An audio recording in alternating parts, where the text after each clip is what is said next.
What up, what up, what up?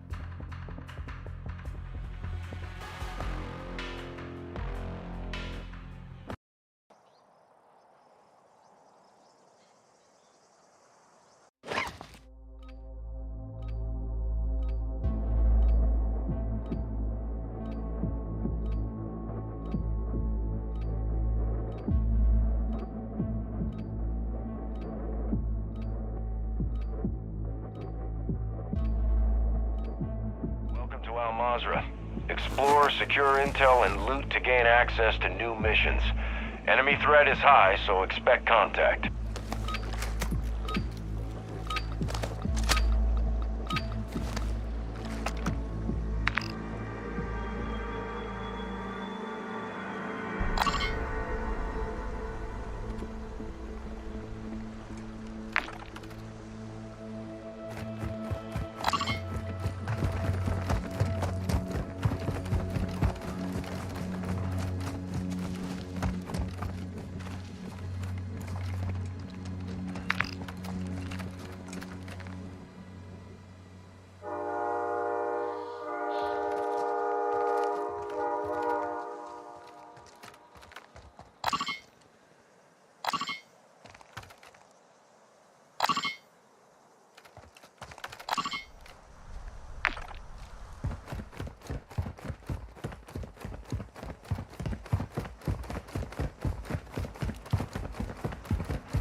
I'm good. Go!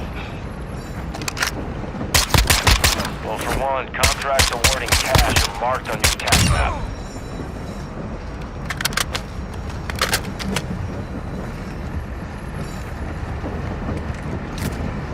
Hey, I gotta kill 28 people train. That's one of my missions. Okay, about the trains. Let's shoot as many people as we can. Get some fire drop over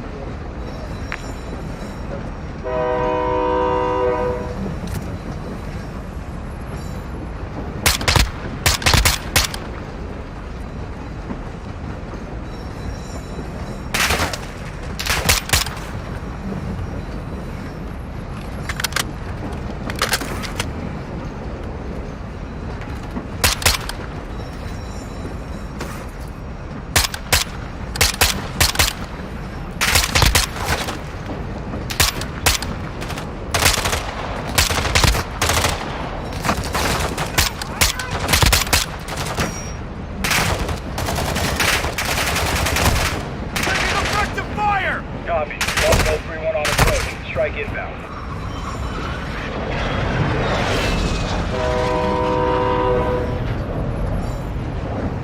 No hits. Go again.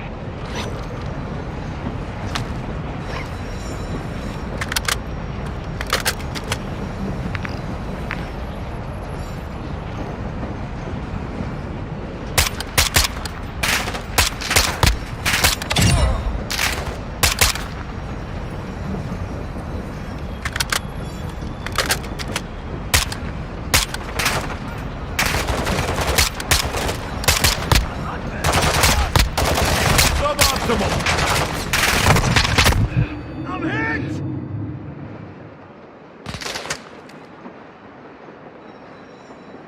Good. Go!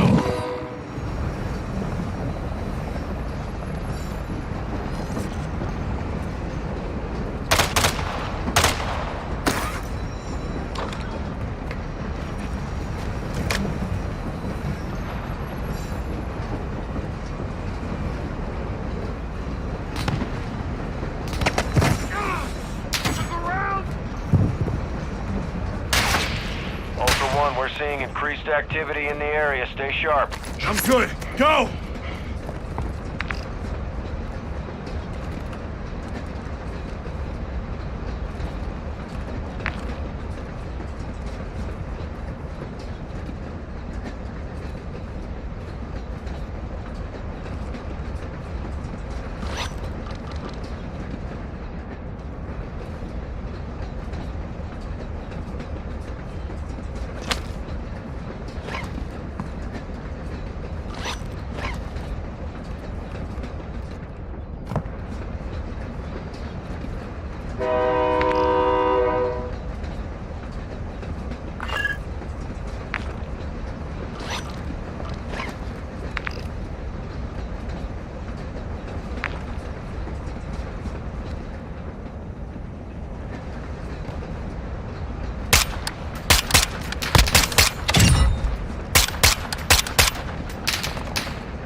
Ultra One, UAV is Ultra One. Be advised, enemy attack helo is heading your way.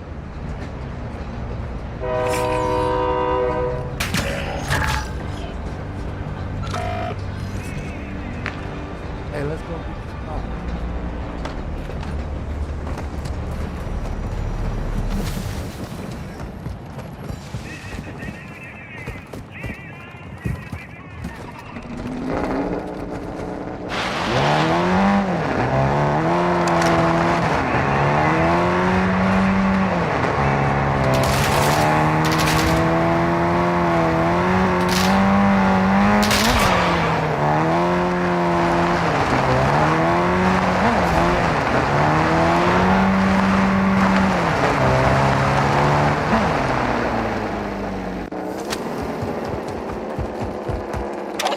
Actual. Set security around the site. We're acquiring the signal now.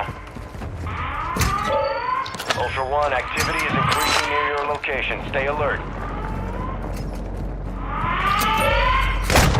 Taking effective fire!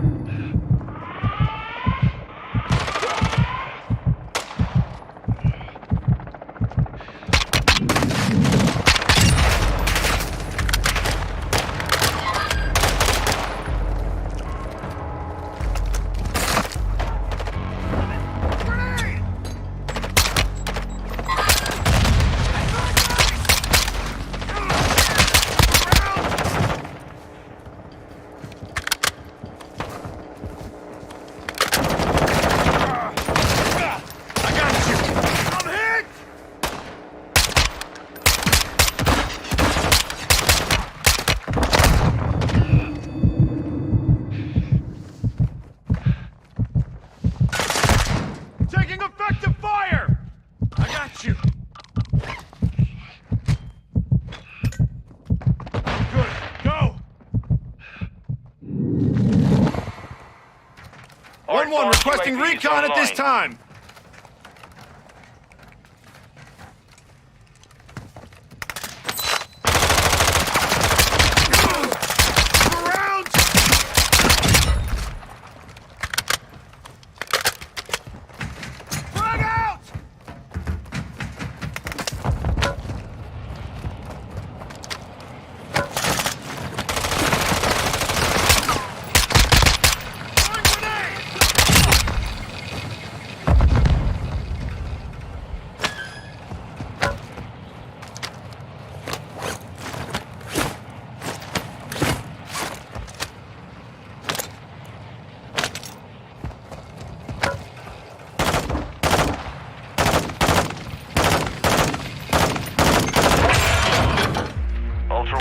campsite secure. Airspace locked down. Ultra One, be advised. Enemy UAV is orbiting the area.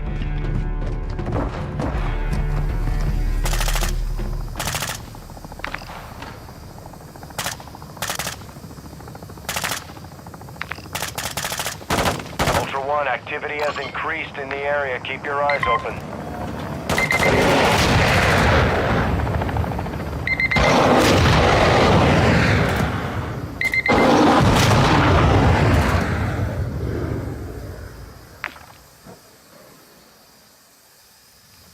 Enemy attack helo is down. Scavenge the crash site for any supplies.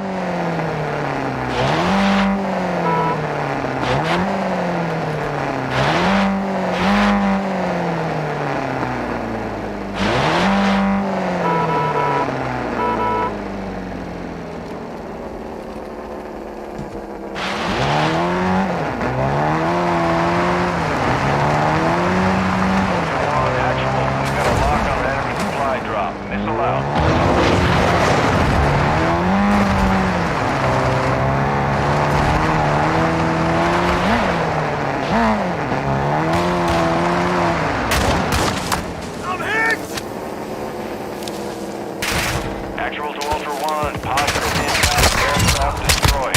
Cargo is marked on your attack map.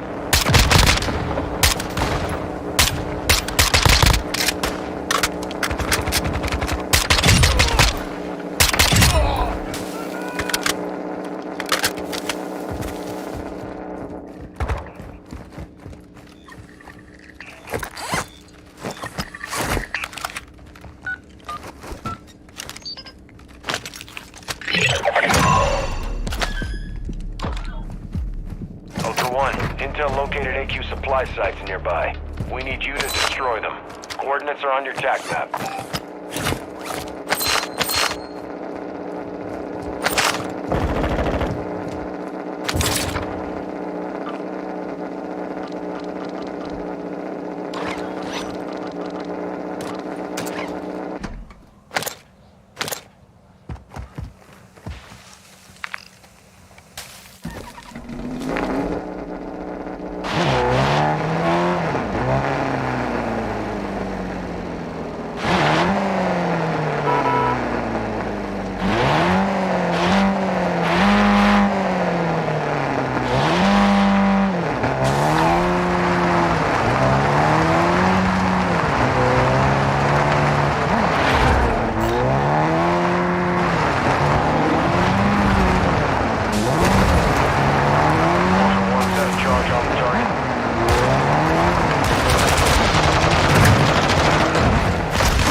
Fading here!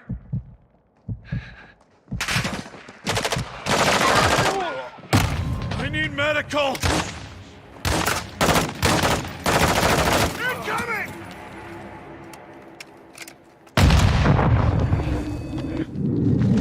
I got you here!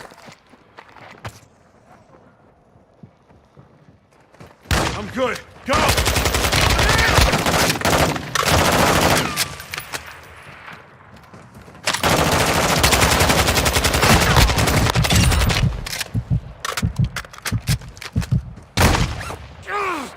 To the ground! I'm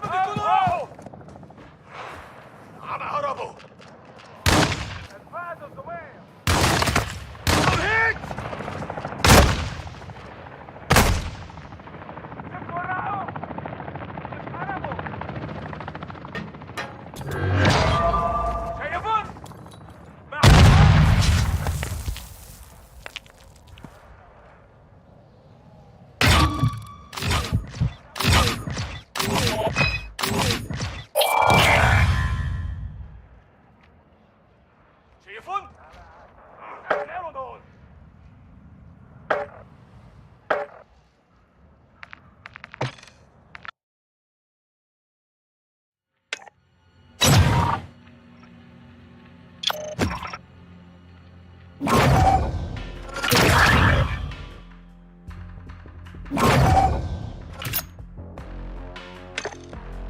I gotta step out for a smoke after that one.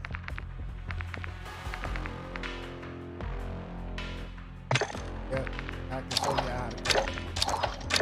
Hey, look, I started that one. But this time I'm going with contraband. Just a nice little 50. The car blew up too damn easy. It had enough juice, but they surrounded us too deep. So. Or one of them fools probably threw a grenade. Sticky grenade. Because the car ain't gonna blow up that damn thing.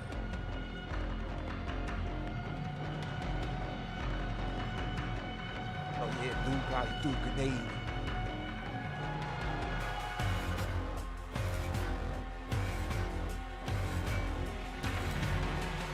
Dude probably threw a grenade and ain't tell nobody. My levels is up. They in the red. And they come through on my phone, so.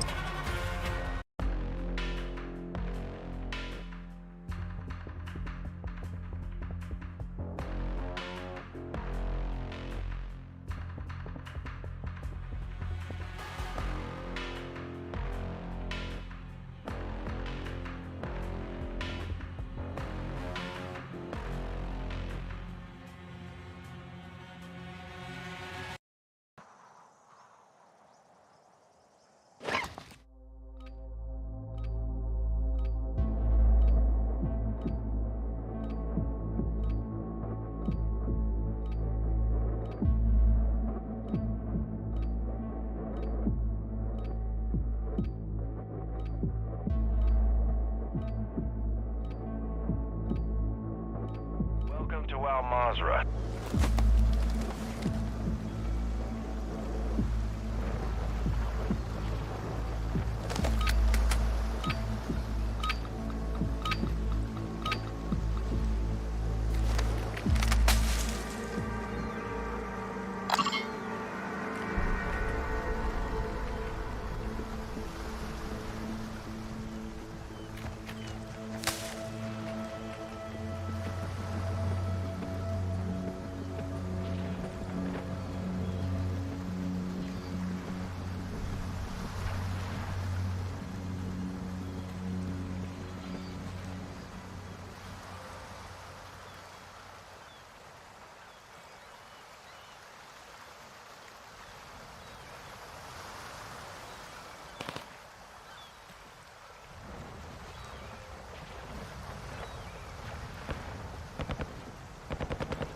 Ultra One, we're seeing increased activity in the area. Stay sharp.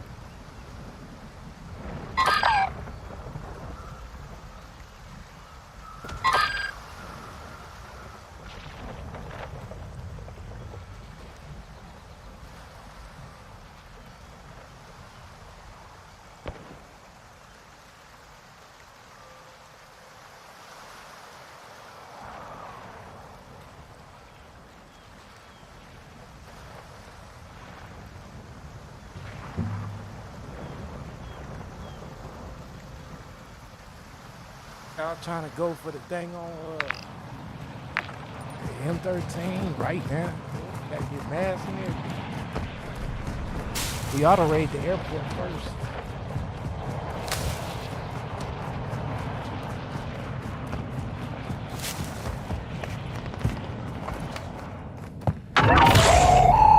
Ultra One, the chemist is heading your way. Expect contact.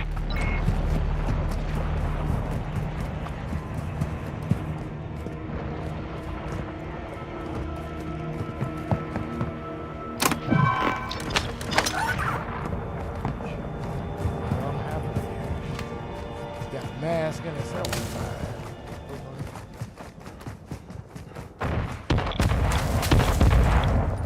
Ultra One, actual. Advise you equip your gas mask in this area, but keep your time on target limited.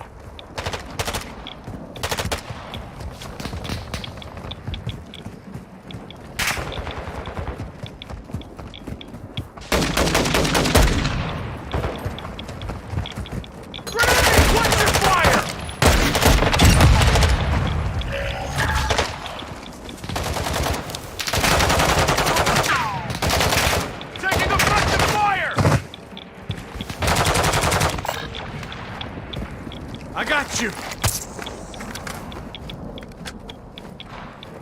I'm good. Go! Ultra One, use your TAC map to locate contracts awarding cash.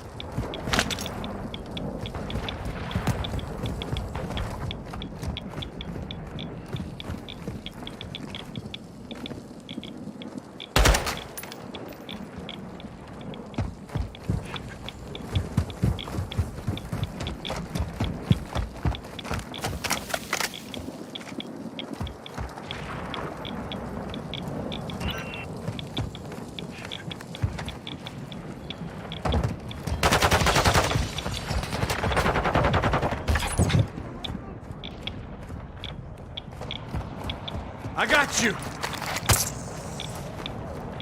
We should go hit the airport. I'm good. Go! Honig! In den Horn!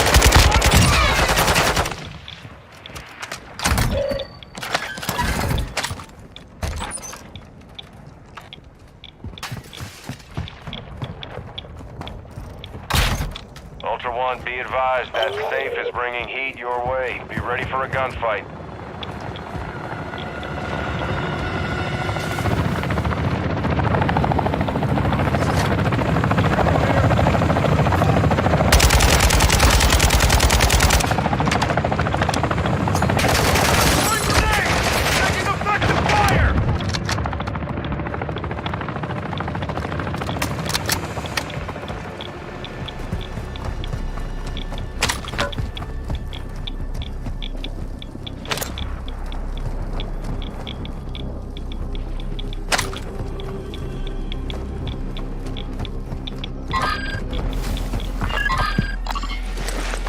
Activity is increasing near your location. Stay alert. Get to the edge, get to the edge. Go to the edge.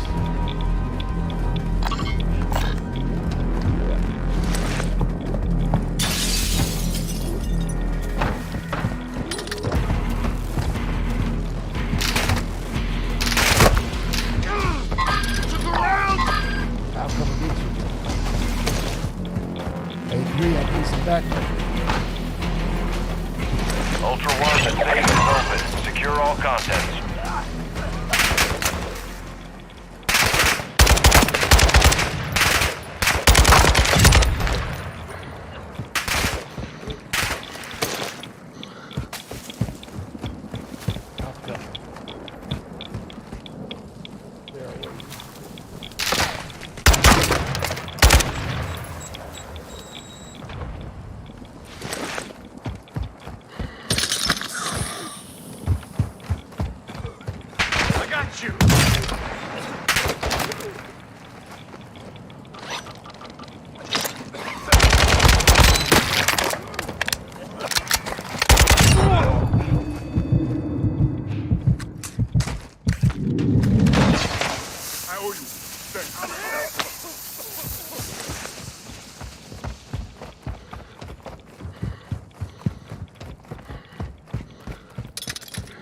Hostile UAV in the area.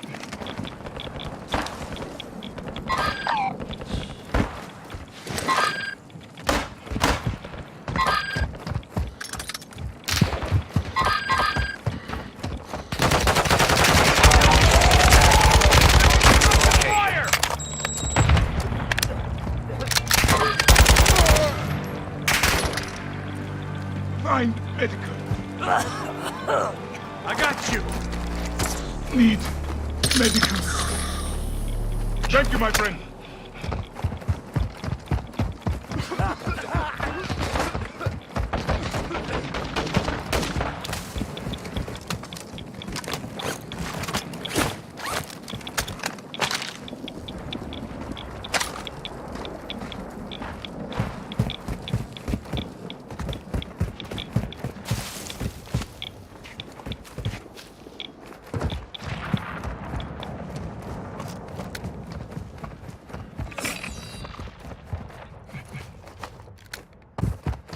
to the airport to get some actual good supplies first.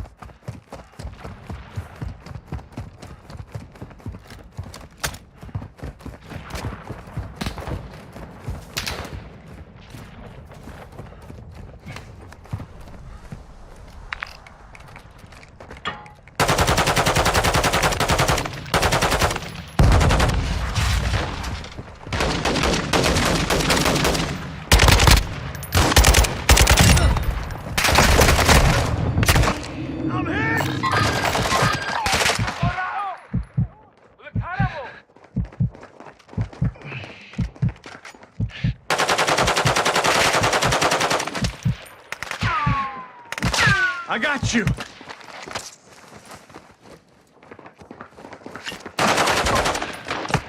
I got you! I'm good.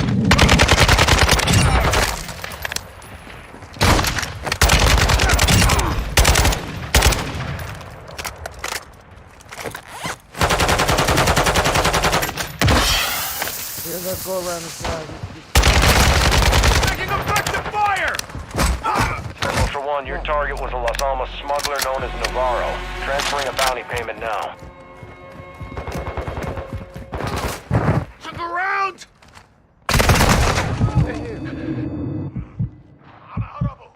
I'm good. Go!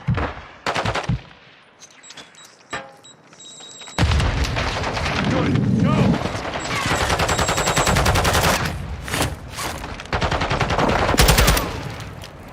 Frag out!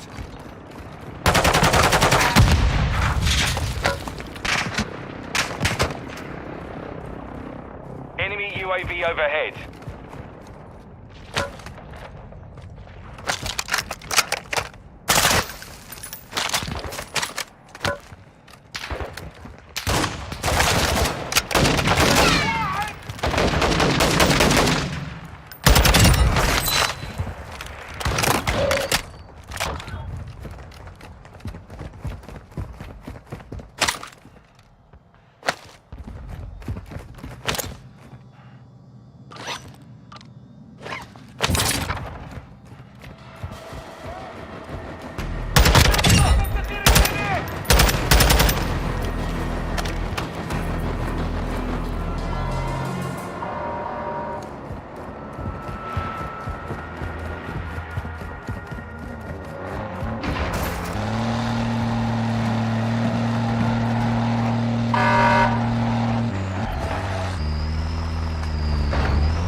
You're good. I got you.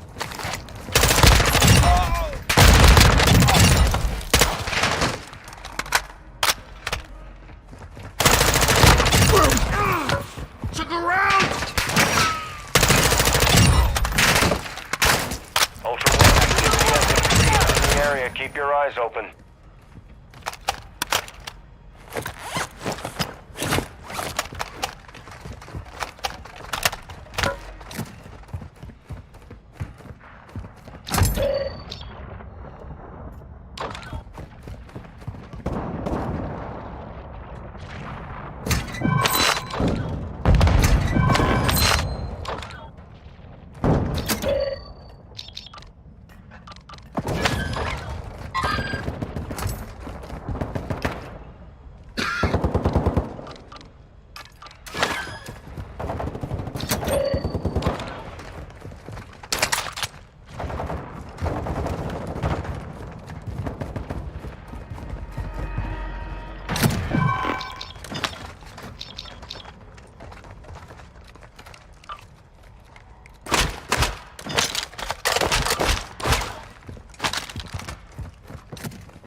No.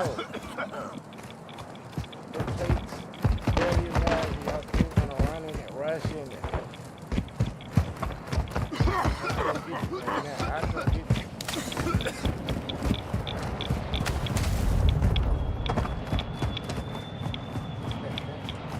Walking to the edge as best you can, and I'll come around and get you. The edge, and I'll come around and get you.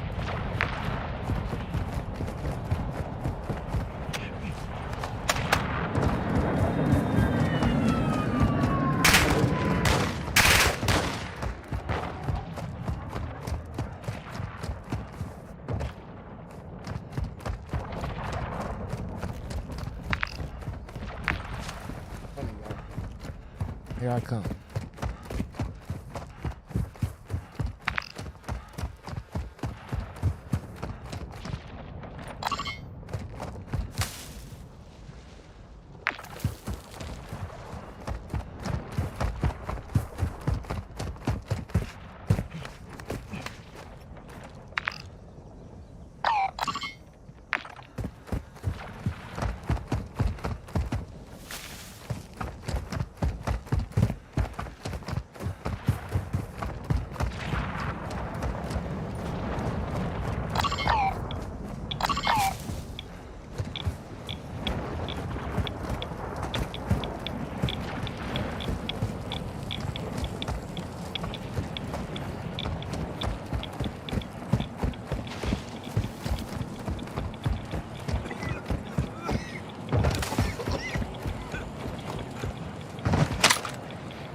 Good. Go! I need medical!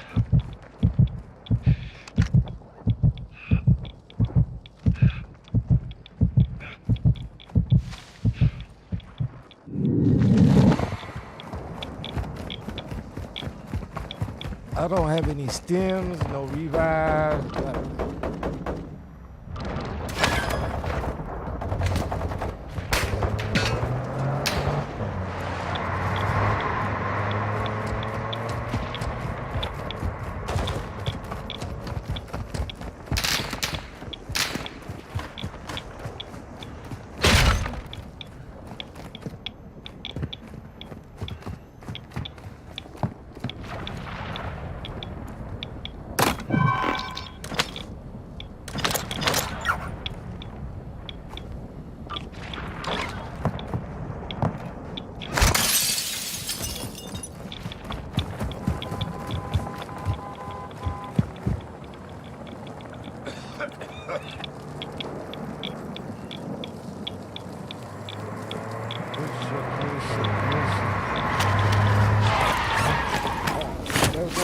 Stocking up by the airport. Get some plates and some stems and shit. Dropping some armor.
I'm hit!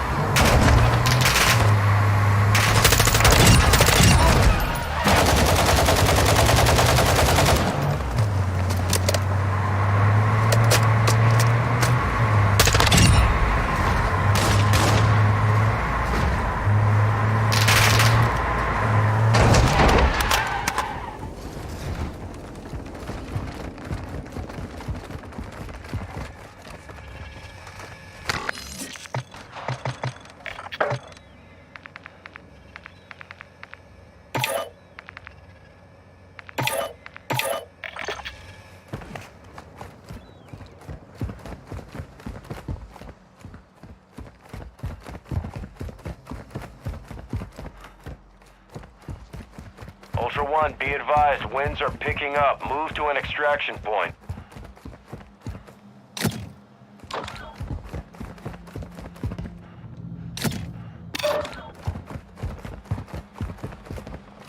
You entered a denied area. Stay sharp.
All Ultra, Dino 4 is inbound for extraction. Be with you soon. Hey, spot him, got him. It's time to go, man.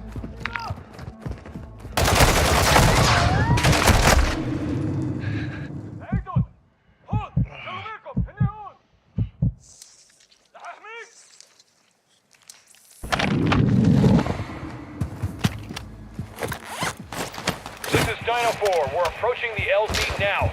Keep it secure for us.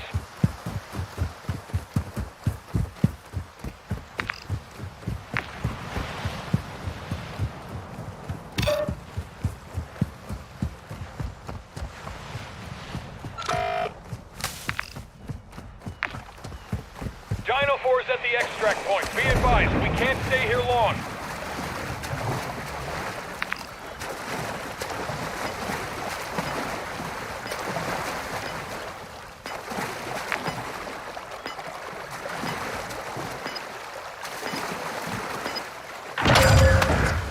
Ultra One, actual. Radiation is spreading through the area. Advise moving to an extract point.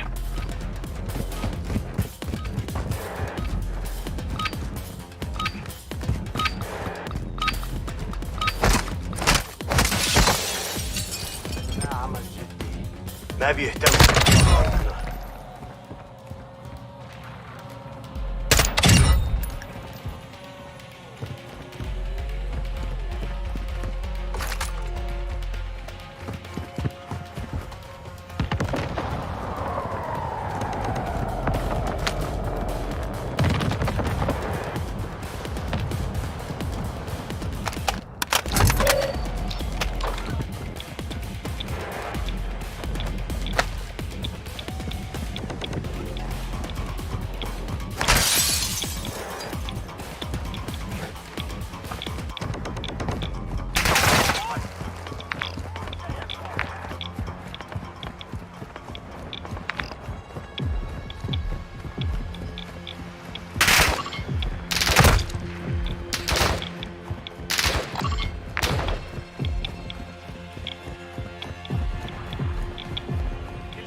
1, that area is negative for extraction.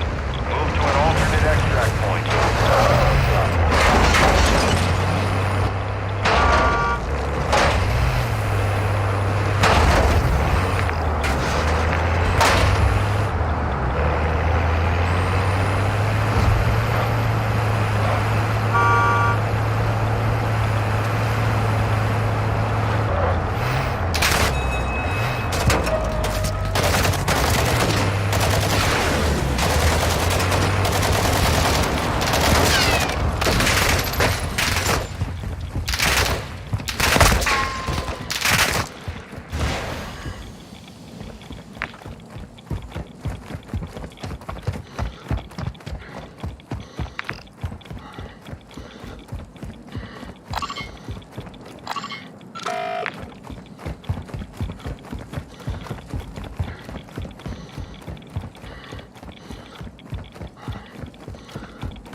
Friendly. Friendly.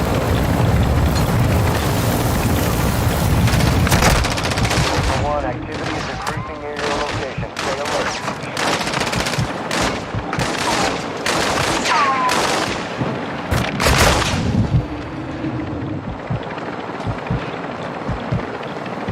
شفت شيء؟ بعد هالمكان. عباسي. Suboptimal. Told you friendly, bitch. Now you ain't making me right.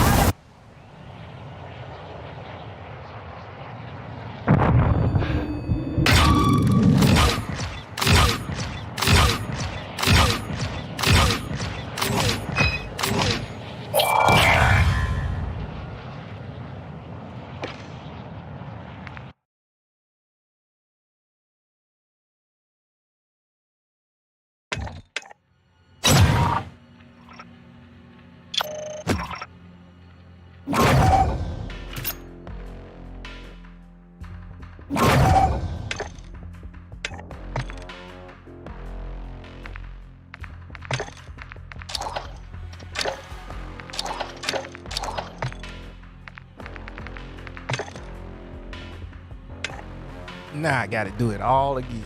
I did everything except get my damn place.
looting and securing intel will open access to missions and targets.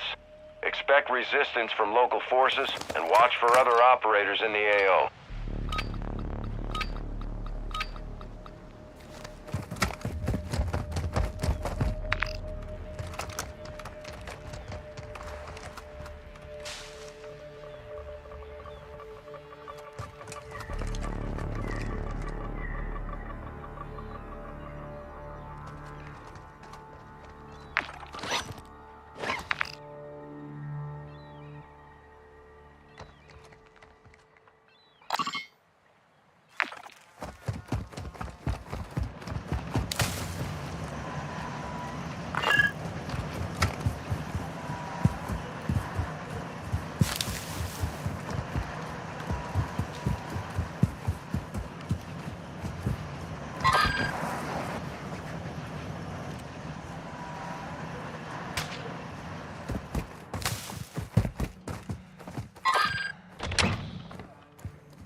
Completing contracts earning cash to buy gear and upgrades.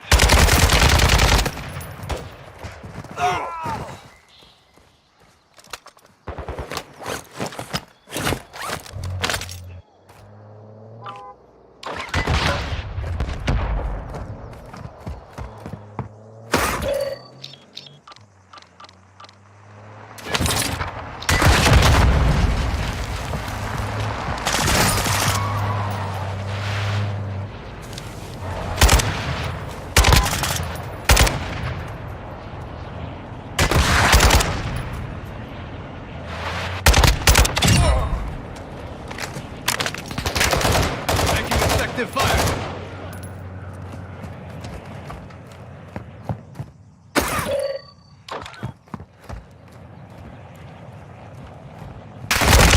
I'm hit! Watch your fire! Ultra One, be advised that safe is bringing your way. Be ready for a gunfight.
Ultra One, the safe is open. Secure all contents.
Effective fire! Stay alive.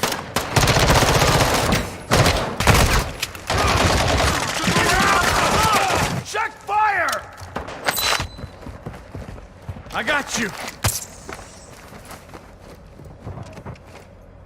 I'm good.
Ammo here!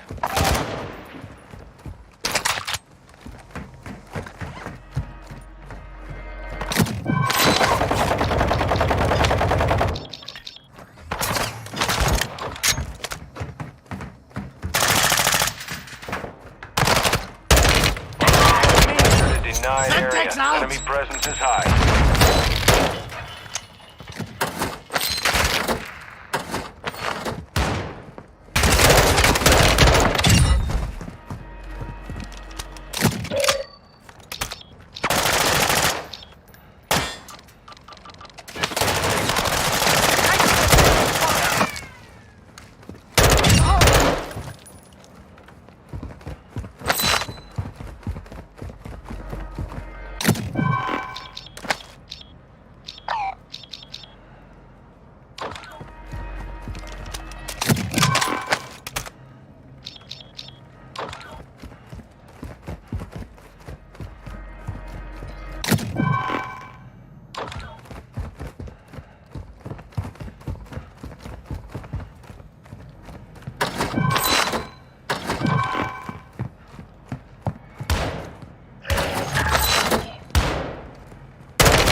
Ultra One, we're seeing increased activity in the area. Stay sharp. Taking effective fire!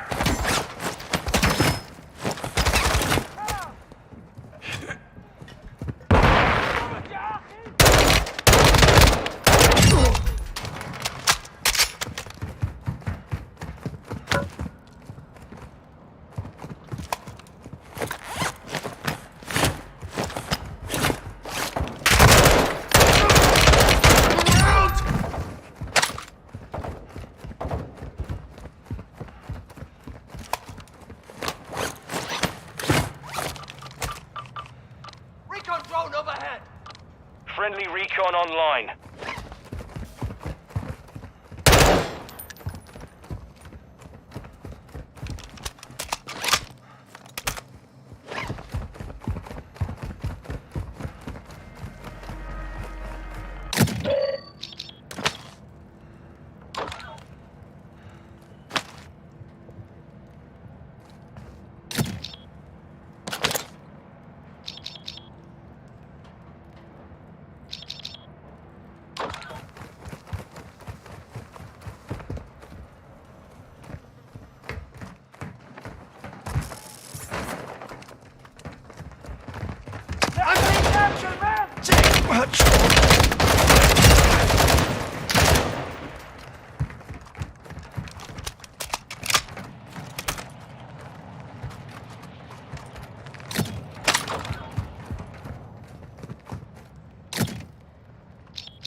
Ultra One, activity is increasing near your location. Stay alert.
Actual. High winds are increasing in the AO.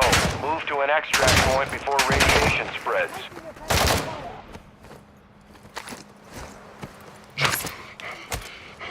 I'm good.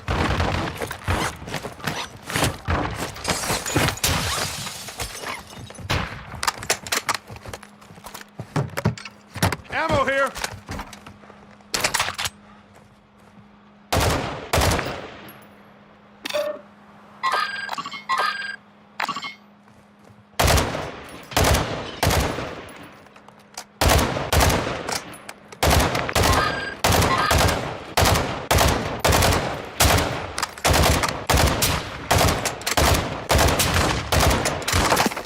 Taking fire! Ultra One, actual. UAV is returning to base.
UAV online.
Actual. Winds are pushing radiation through the area. Advise moving to extraction when able.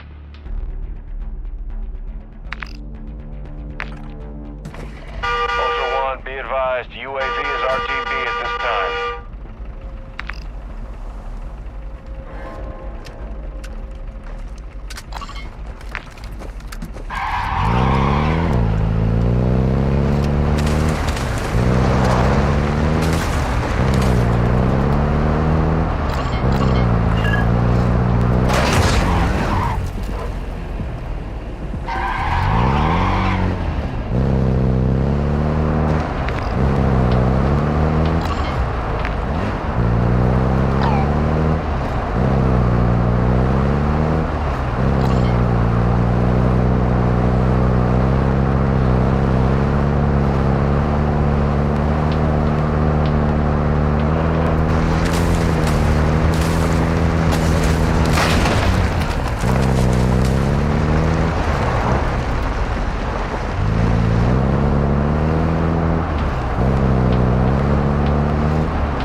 Possible in that area. Get to an alternate extract point.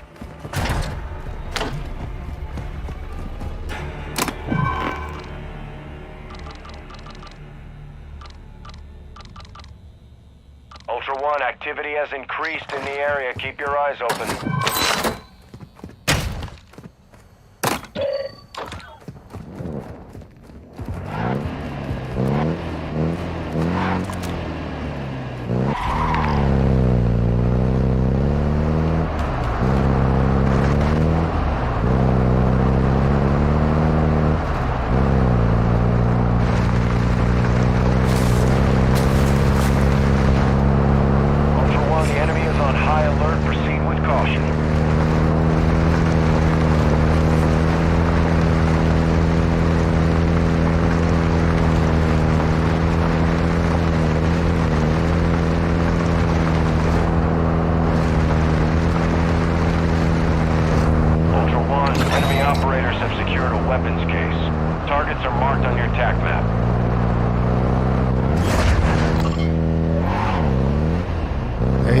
Try to come to ours, or they gonna wait for the final exit.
soldier.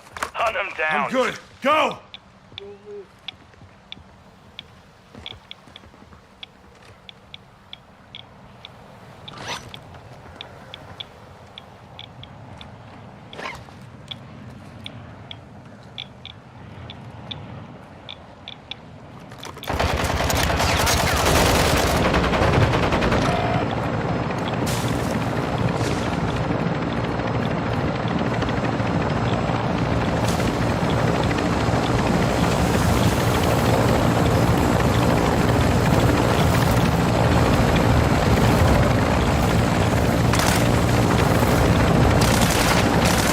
Sniper's down.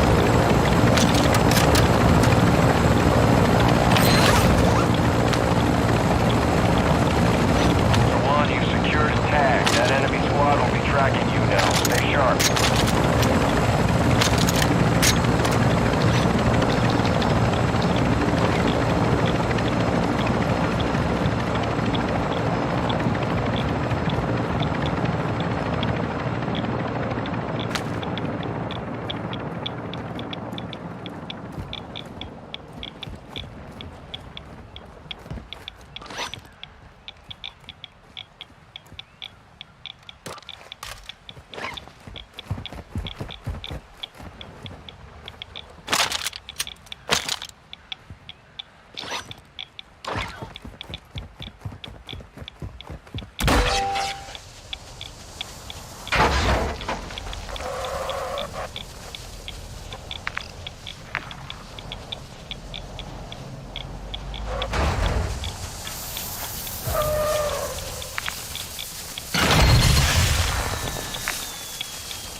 Ultra One, Dino 4 is inbound for extraction. Be advised, radiation is coming in fast. It's gonna be a tight window.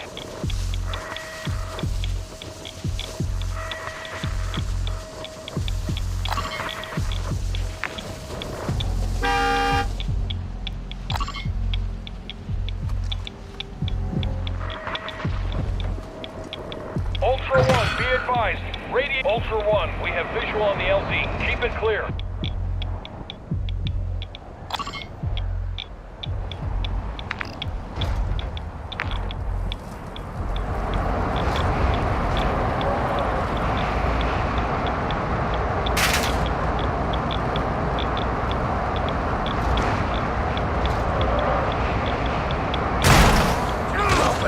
Took around!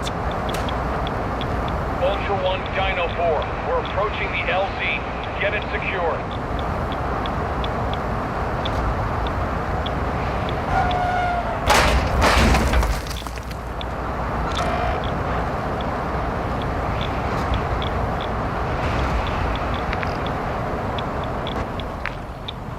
Dino 4 is at the extract point. Be advised, we can't stay here long. Taking effective fire!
time. Copy that. UAV online and orbiting the AO.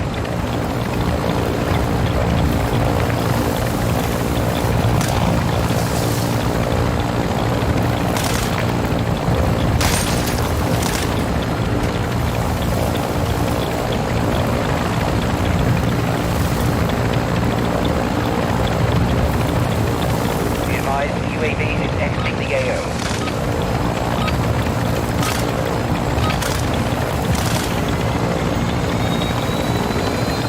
Ultra One, Dino 4, we're being ordered out of the AO. We can't stay here, I'm sorry.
Basra.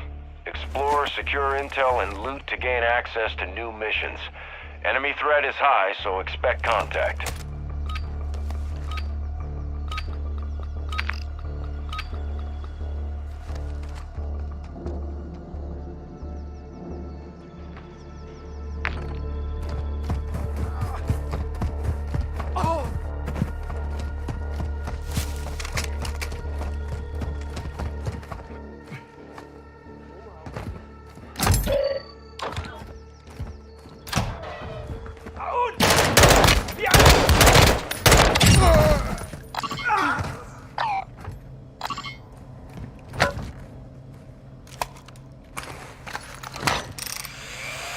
Ultra One, be advised that safe is bringing heat your way. Be ready for a gunfight.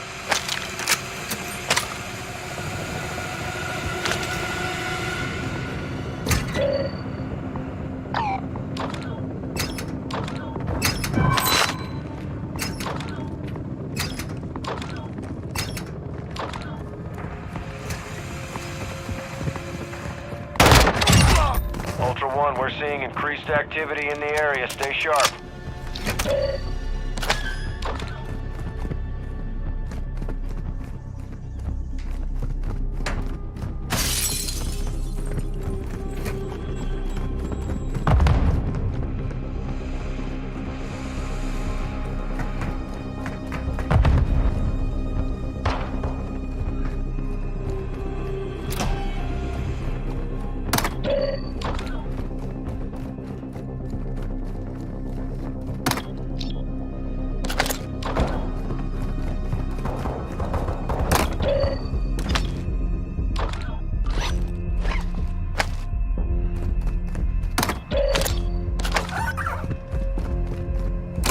Ultra One, the safe is open. Secure all contents.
Ultra One, contracts awarding cash are marked on your TAC map.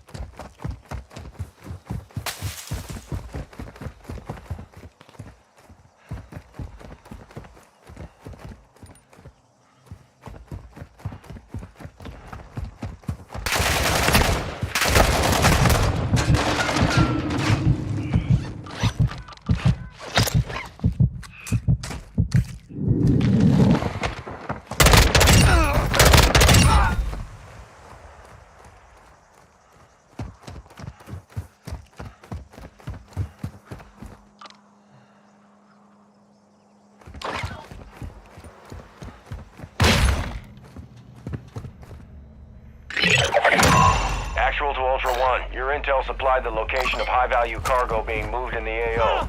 Secure the transport and get it to the HLZ. Location is marked on your TAC map.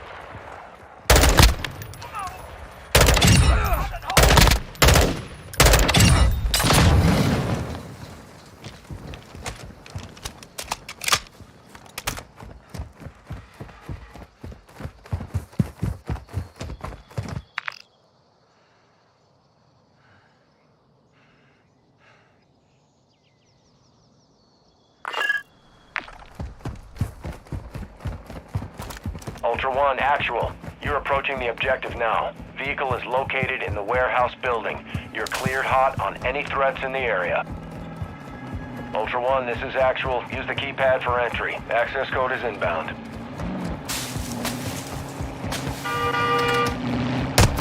I'm hit!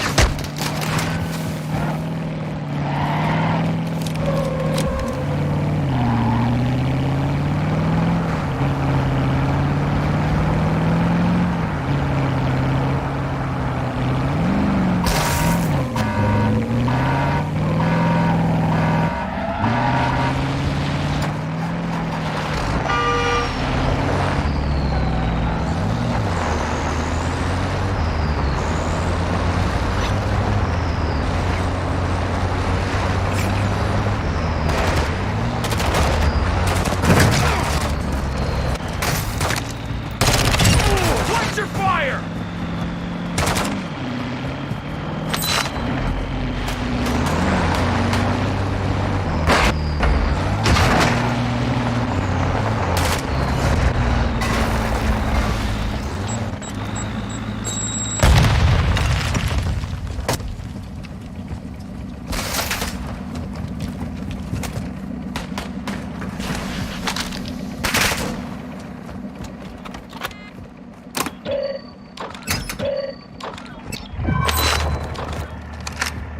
Actual to Ultra One. Vehicle secure. Move it to the HLZ for extraction. Location is marked on your TAC map.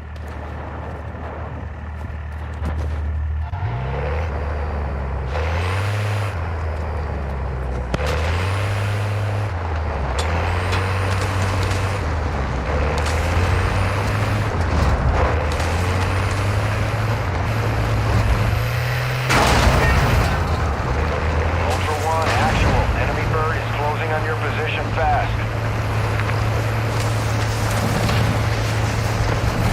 Ultra One, be advised. Enemy attack helo is heading your way.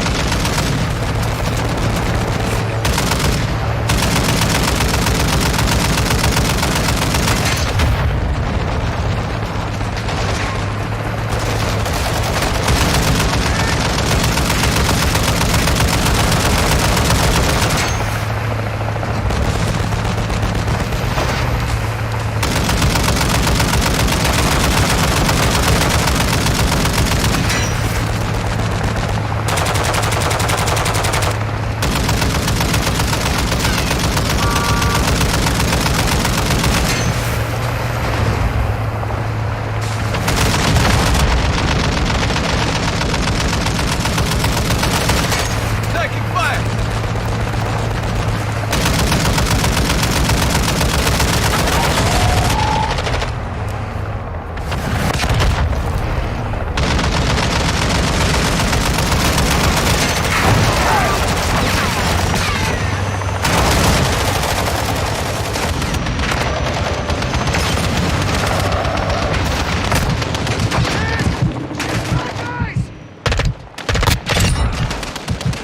I got you. I'm good. Ultra One, objective failed. Focus up. Fire!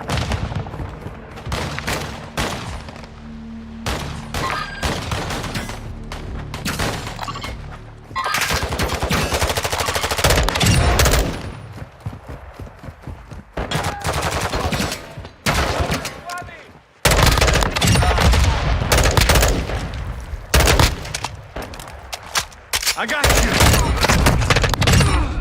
Look around. I'm good.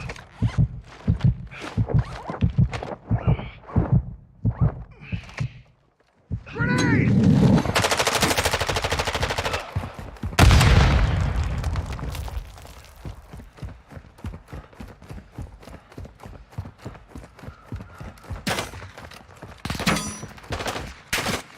Taking fire!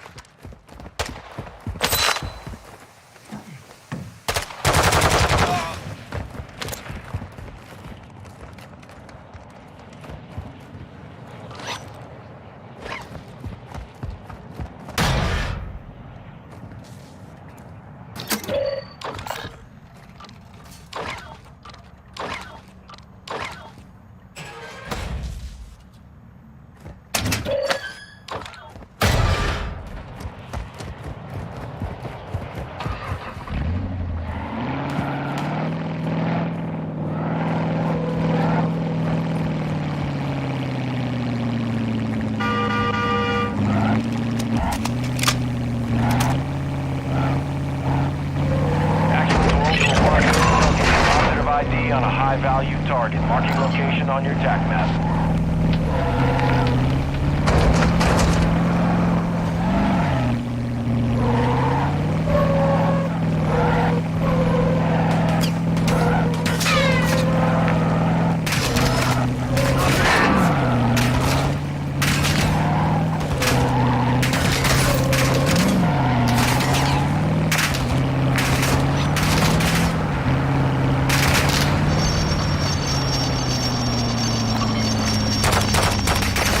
Taking effective fire.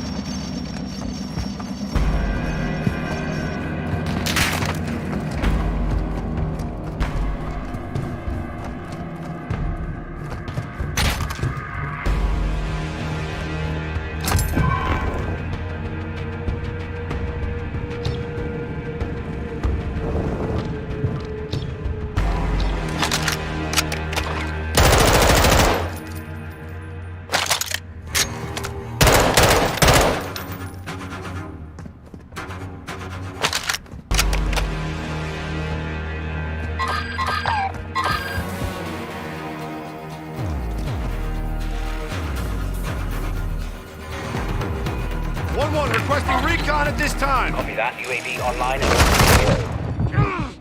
Took a round.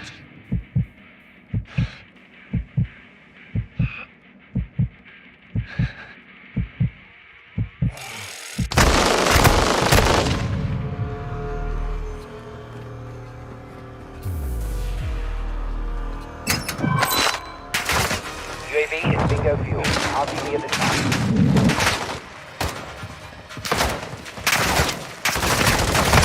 Suboptimal.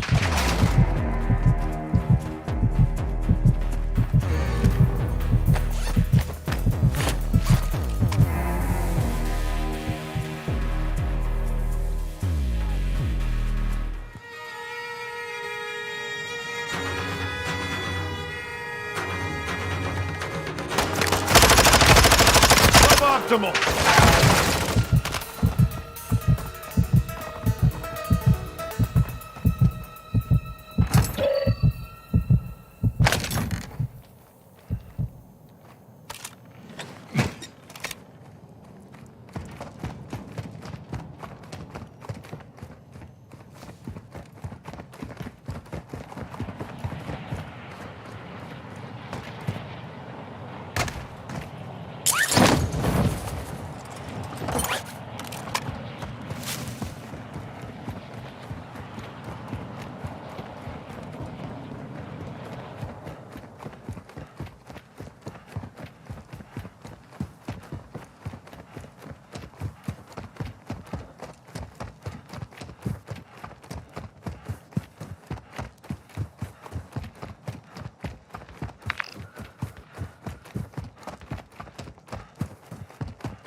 I'm good.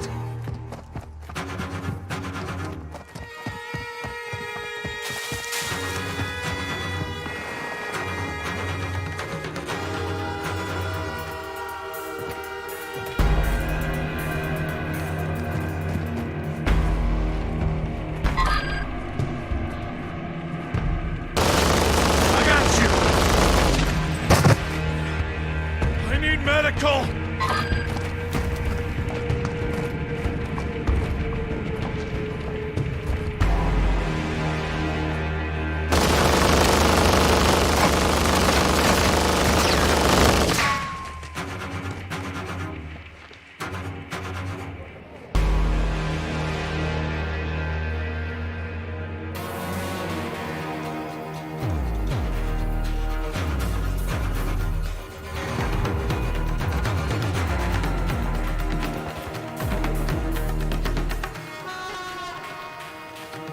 1, the contract was pulled. You exceeded the time limit. I'm fading here. I need medical.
to Al Mazrah.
Ultra One, activity has increased in the area. Keep your eyes open.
Ultra One, completing contract will earn you cash to use at buy stations.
Ultra One, actual. Set security around the site. We're acquiring the signal now.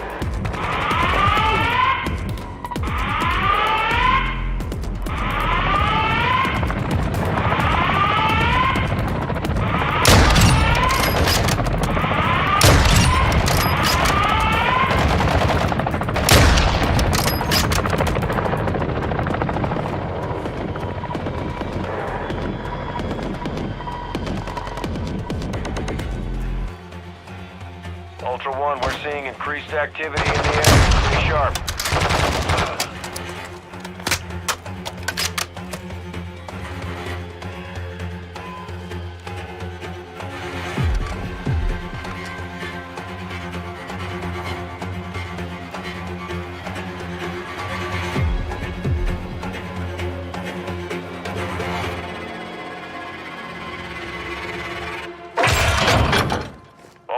SAM site secure. Ready to engage enemy aircraft.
Ultra One, actual. We got a lock on an enemy supply drop. Missile out.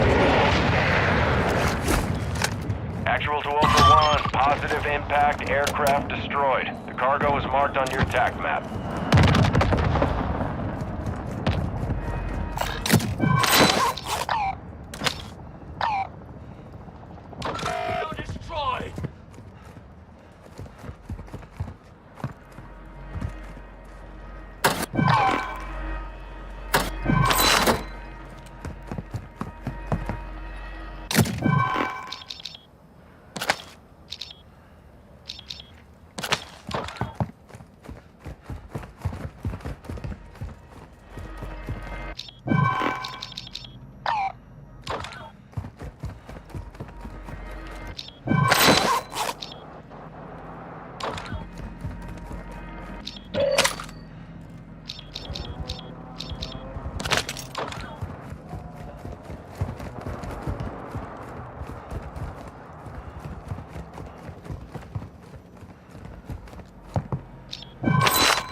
1, activity is increasing near your location. Stay alert.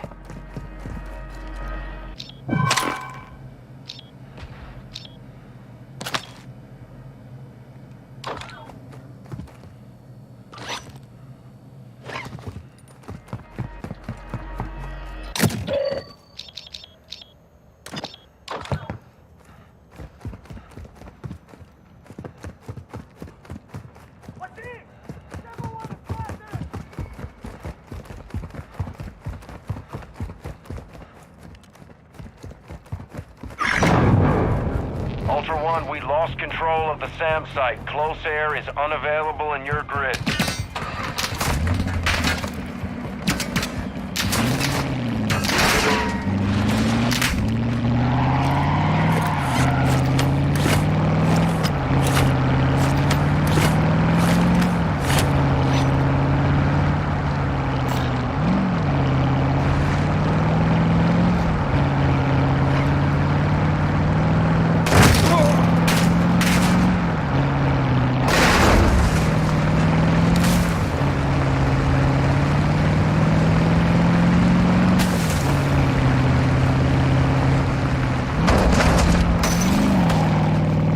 I got a large book bag if one of y'all need.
Ultra One, we're seeing increased activity in the area. Stay sharp.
Ultra One, AQ deployed an armored boat to transport cargo. Secure the boat and move it to an extract point. Location is on your TAC map.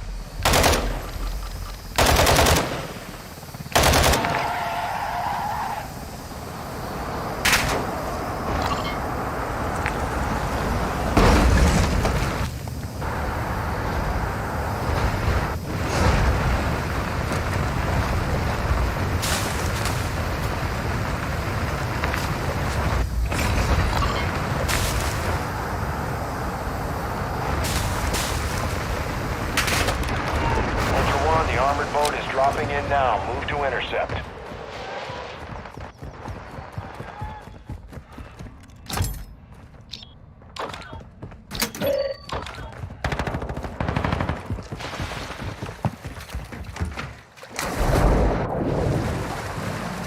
HLZ marked. Move to extraction.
Ultra One, Dino 4 is inbound for extraction. We're racing radiation. It's gonna be close.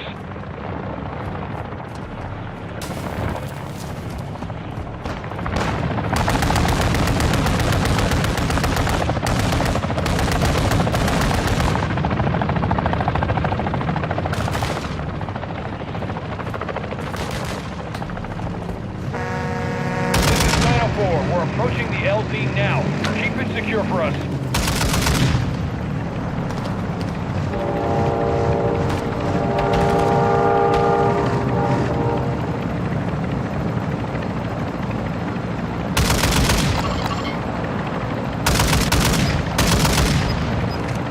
Ultra One, Dino 4, we're standing by. Get to the extraction point now. Grenade out! Ultra One, actual. High winds are pushing in radiation. Start moving to an extract zone. This is Dino 4. All Ultra secure. We're exiting the area.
Welcome back, brothers and sisters. I am Braden. This is Langley Outdoors Academy, the gun channel that not only tells you what's going on, but also we tie it together with what we're going to do about it and pass the blessing on to the next generation. Thank you so much for stopping by, and what we're going to talk about today is Measure 114, getting yet another kick right in the teeth. Everything will be linked in the description box below, and I cannot wait to hear what you guys think about this one. And please, if you enjoyed this content, drop a like on there because it helps spread the video pretty far. Now, what I'm going to do today is say a quick word from our sponsor, SDI, and then we're going to dive in, and I cannot wait again to hear what you guys think. Now, I know a lot of you out there like to finally sticking it gun law. Now, extends the ban. Now, as we go forward, I'm just going to kind of... Exploring, looting, and securing intel will open access to missions and targets. Expect resistance from local forces. All right, folks, we're about to get busy after this camp right quick, y'all. You're live with Lonzo, the Godfather of West Coast Hip Hop, and we got another hot show today, folks. Oh my God! I don't know where they're coming from, but they're coming, baby. We are here. Dusty's here. Let's get ready to get started, y'all. From the West Coast to the East Coast and everything between, folks. From Eve After Dark to concerts in the park. You are live with Lonzo, the Godfather of West Coast Hip Hop. It's going down like 4 flat tires on a broken elevator. Hey, folks. We got it going down. We got it going down. My boy just stepped in. Dusty's here. Folks, join the party, y'all. Join the party. Dusty, I see Tariq in the room. Let's bring him in right now. We're gonna get right now. Yeah, Tariq, good. stop. Why am I? I'm close as hell to the camera. Yeah, we got a serious. That's almost an X-ray shit. That's so goddamn close. I know. Get this thing right. Yeah, folks. I see the chat room's already loading up right here, folks. Oh yeah. Welcome to the show, Tariq. Hey man, a pleasure. Dusty, how are you, brother? I'm doing great. Nice to meet you. All right, brother Lonzo, how you been, man? Ultra One, activity is increasing near your location. Stay alert. With a good grip. I come out right. Just trying to shine. Yes, sir. I'm fantastic. My screen is choppy. Y'all let's put this Ultra One, actual. We're gonna get a great audio Around the site. We're acquiring the signal now. Dumped all my shit. I dumped all my old videos, so I have some room. Some of the shit's going a little choppy right now. We're gonna make it work. Yeah, man. Make it work. Before we get started, just doing a thing. Lonzo, how did you know each other? I did this show 2 years ago. He hit me up, and we kicked it on the show. And he's always a good brother with me. I've been following him on Facebook. And there goes Lonzo. Looks like it's just me and you till he figures it out. Looking good, Tariq. Looking good, man. What's been up with you lately? Man, just grinding, putting projects together, man. Just making it do. You in LA, Dusty? You out here? Yeah. Yep. In Los Angeles. Oh, good. My man. Yeah, right off top, Montana Max says thanks for Hidden Colors, bro. Oh, appreciate it. Great documentary series. Can you tell us a little bit about Hidden Colors for those who don't know about it? I know it's about, 10 years old now, but can you give us a little idea of how that came about? Yeah, the Hidden Ultra Colors One, series. SAM site secure, airspace locked down. 2010 and we put it out 2011. And we put it out because no movies were being done really good.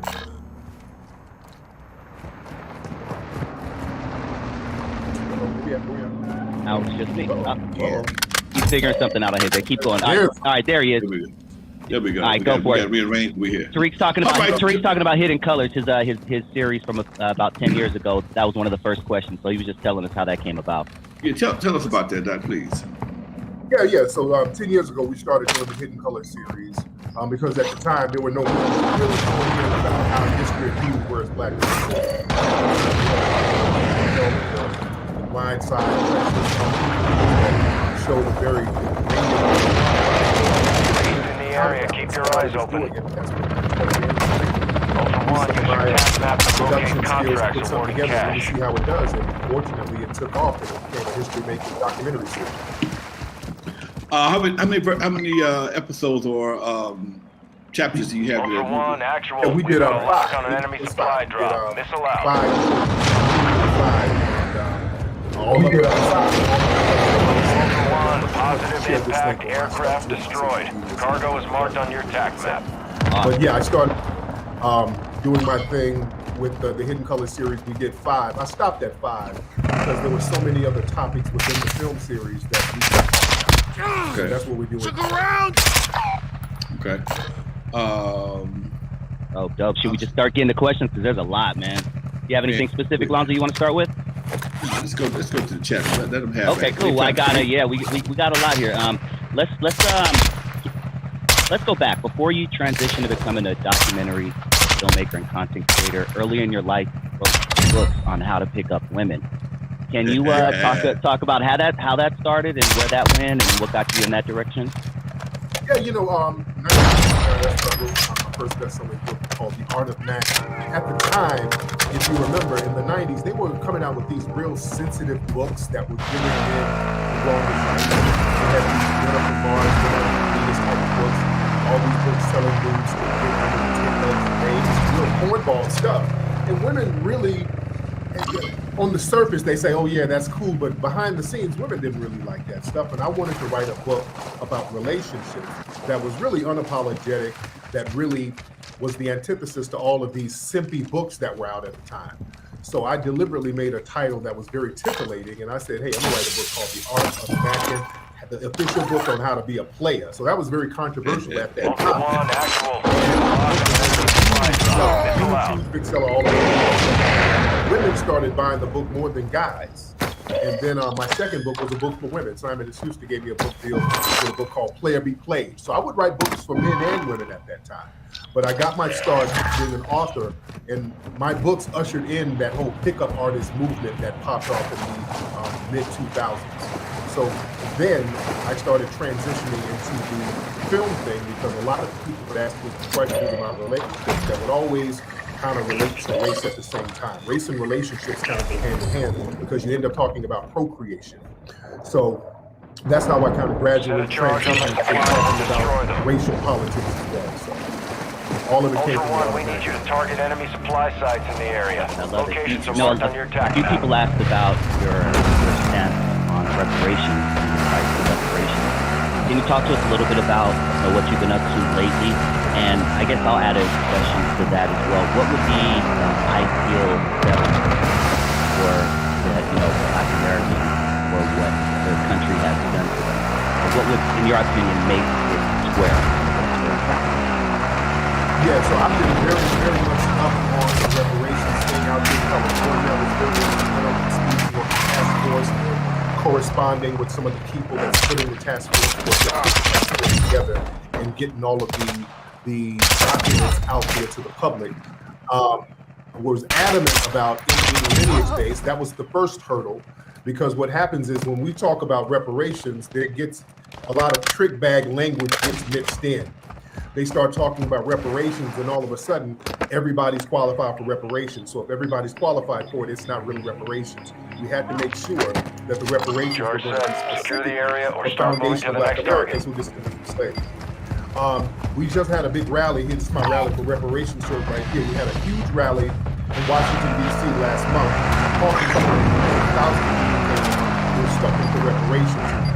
Out here in California, we're leading the charge and we're pushing them to lead the charge on coming up with dollar amounts. So they're now putting out dollar amounts specific to our lineage. They're starting off talking about $233,000 for each foundation of Black Americans in California who descended from slaves as a form of reparations. That's a great start. I think that's a phenomenal start.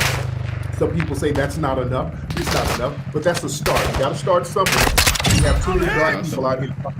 Yes, indeed. We got Black people out here homeless. The homeless epidemic is pitiful. Black brothers and sisters are homeless. We need resources. We need funds. We need what's owed to us. We're not just getting the handout. This is something that's owed to us based on our labor. All of these other groups come over here. They get our tax dollars and they're not even citizens. So we are the people who deserve it the most, and I'm fighting tooth and nail to make sure Black people out here in my home, California, get what they deserve, which is reparations for the enslavement and the secondary detriment from enslavement. Because a lot of people like to use the argument, well, I wasn't around during slavery, but you're here in the country that enslaved us and benefited off of us financially. We have to understand slavery was a financial situation. That's why this country became so wealthy. That's why we became a superpower. And other groups have been shipped off instead of us. So we have to get compensation for foundational Black Americans out here in Los Angeles and California first, and then Black people around the country next. I got a question for you. Go ahead. Oh, no. This is a statement. It was said before. I'm gonna say it again. If we were able to get reparations, unless we get some financial literacy education, we don't have an issue giving money right back. What do you think about that? That's absolutely fine. Listen, Lonzo, there's going to be knuckleheads out here. They're going to get a reparations check and they're going to go run and buy some rims and some shoes. Let them buy those rims and shoes. The real problem people have is that, look, we, Black people, foundational Black Americans, we have so much ingenuity.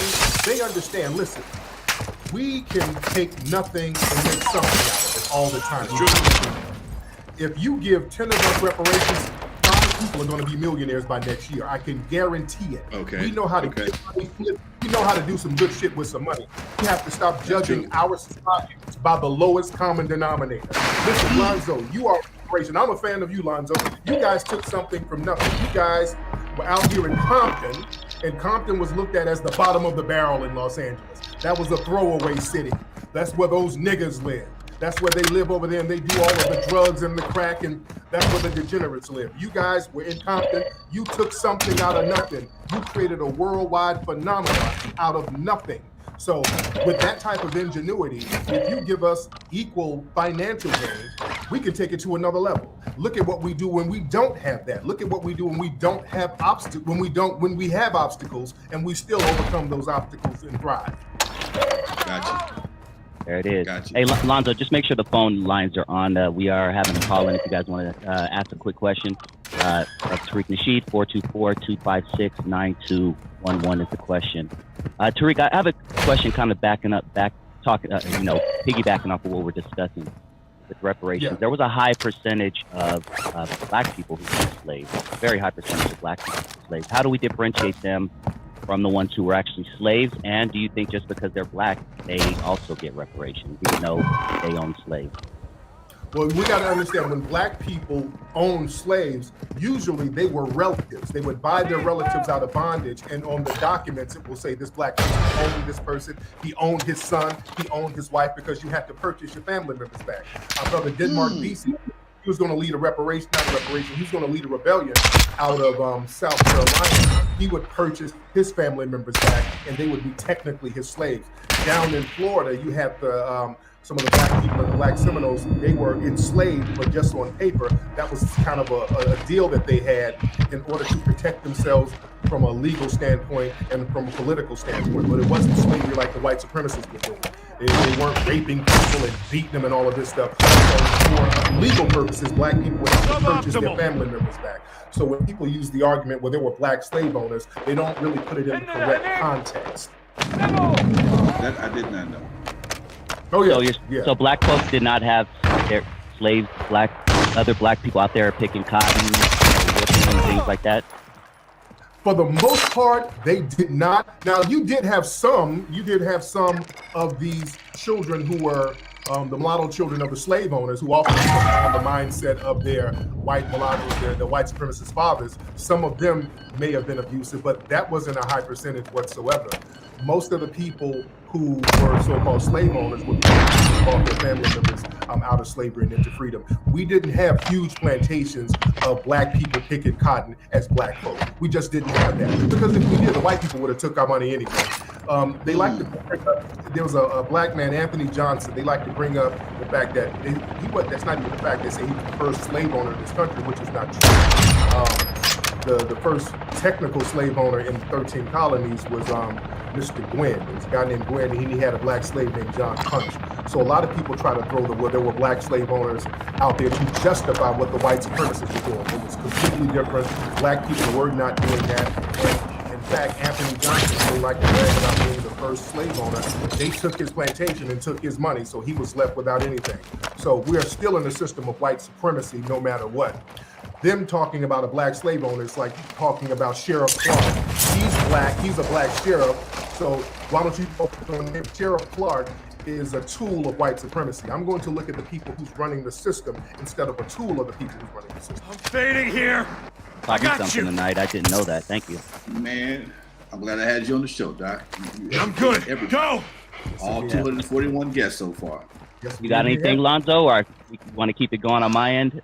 Now, I got a quick question. I know a few years ago, I think it was, you had a visit from the F.B.A. What was that about? Oh yeah, I've gotten a couple of visits from them because they look at me as a person who's somewhat influential and I'm not controlled by corporate interests. Because that's very important. If there's a black person who's influential, they want to make sure that there are corporate strings attached to him so that he can be reeled back. So that if they say something out of line, they can dangle that check and say, hey man, you can watch what you say, we're gonna get that check from you.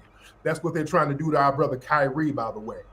But they think because I'm influential, if anything happens, they kind of have to check in with me to make sure that I'm not orchestrating. So anytime there's a situation that happened, and they visited me last time because of a guy who target area marked. Shot up a subway in New York some months back. Obviously followed me on Twitter. They hit me up asking me if I knew him.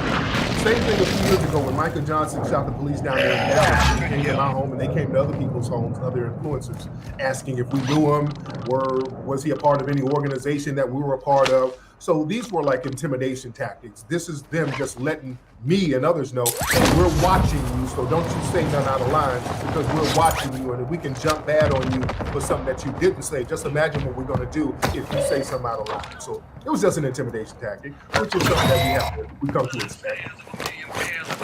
All right, we got a caller coming in. Hold on, folks. Caller, hello. Yes, can you hear me? Caller. Hold on 1 second there.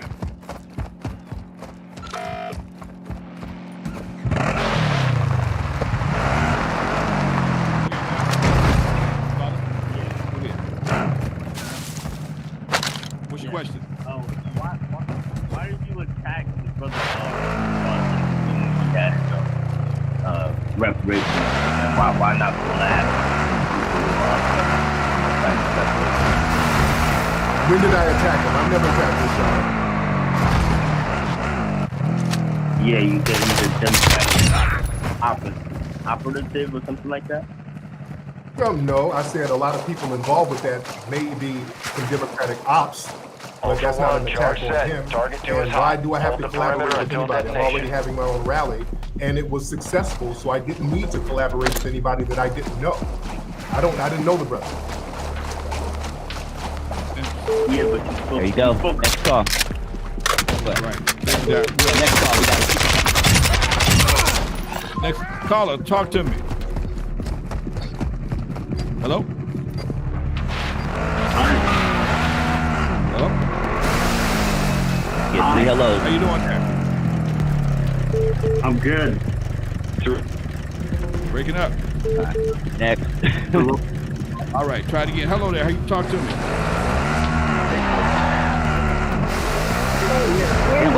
Y'all got Obama phones or something?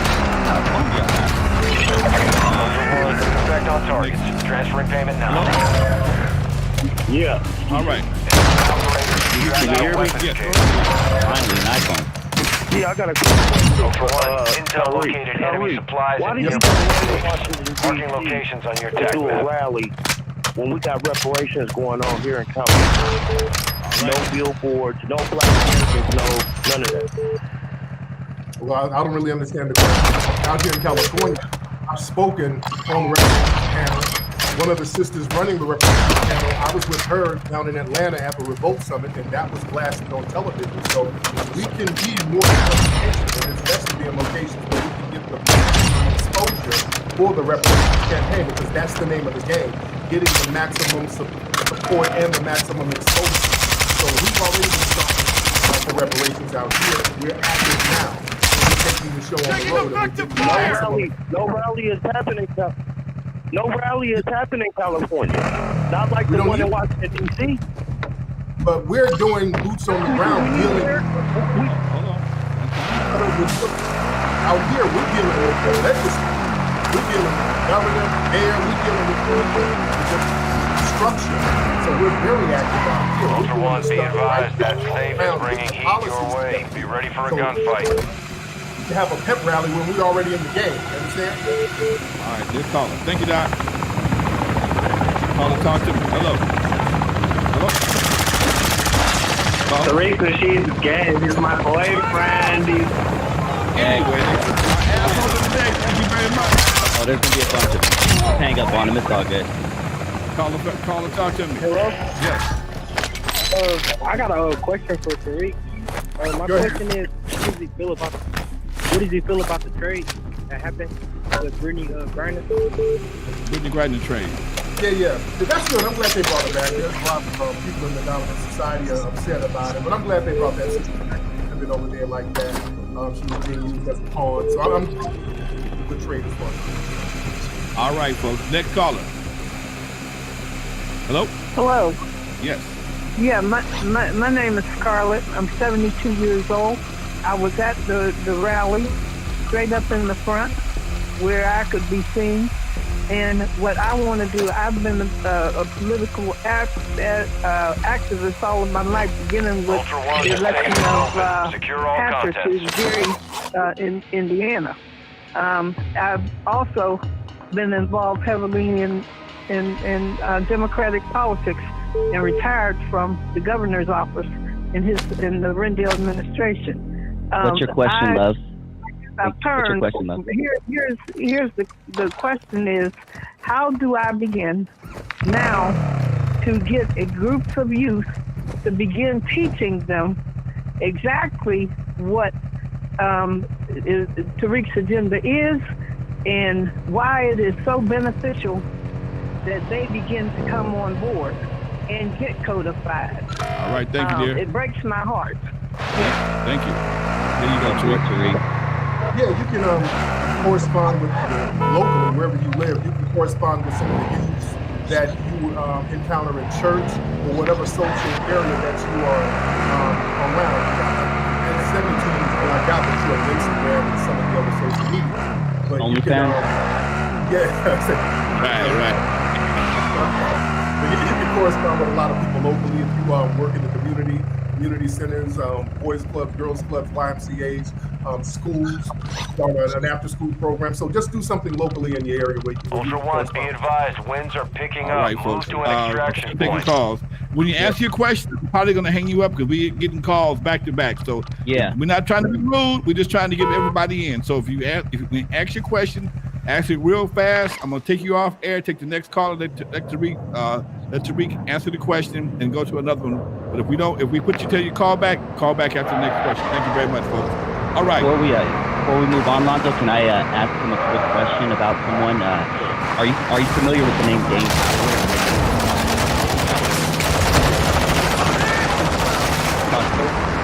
Yes.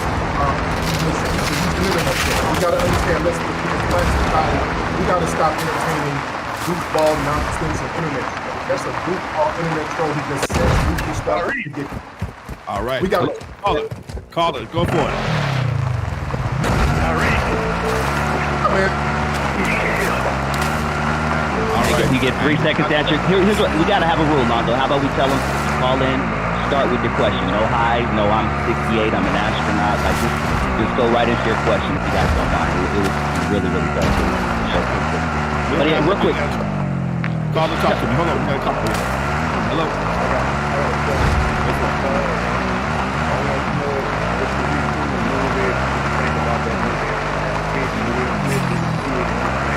All right, thank you. I haven't seen it yet.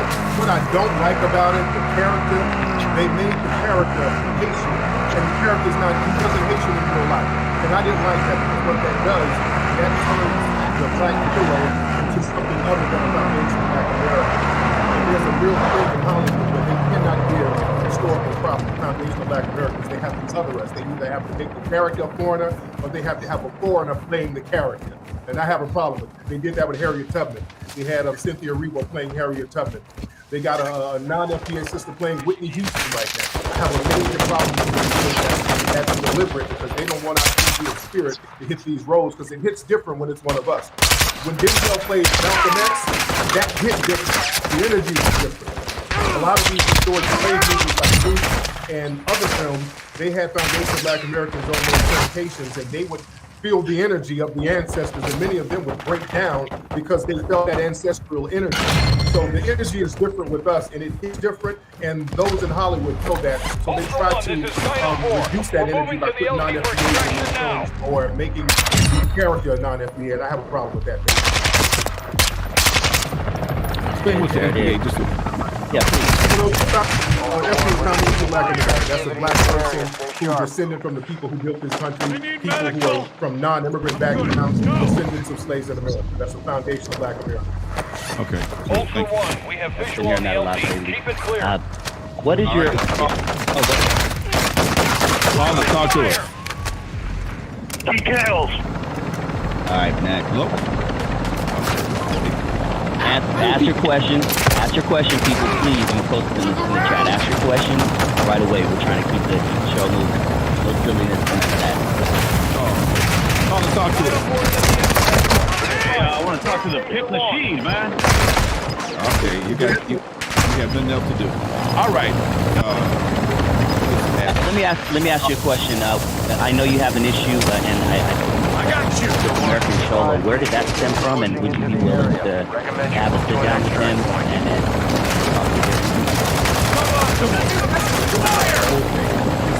I got you. That's kind of cool.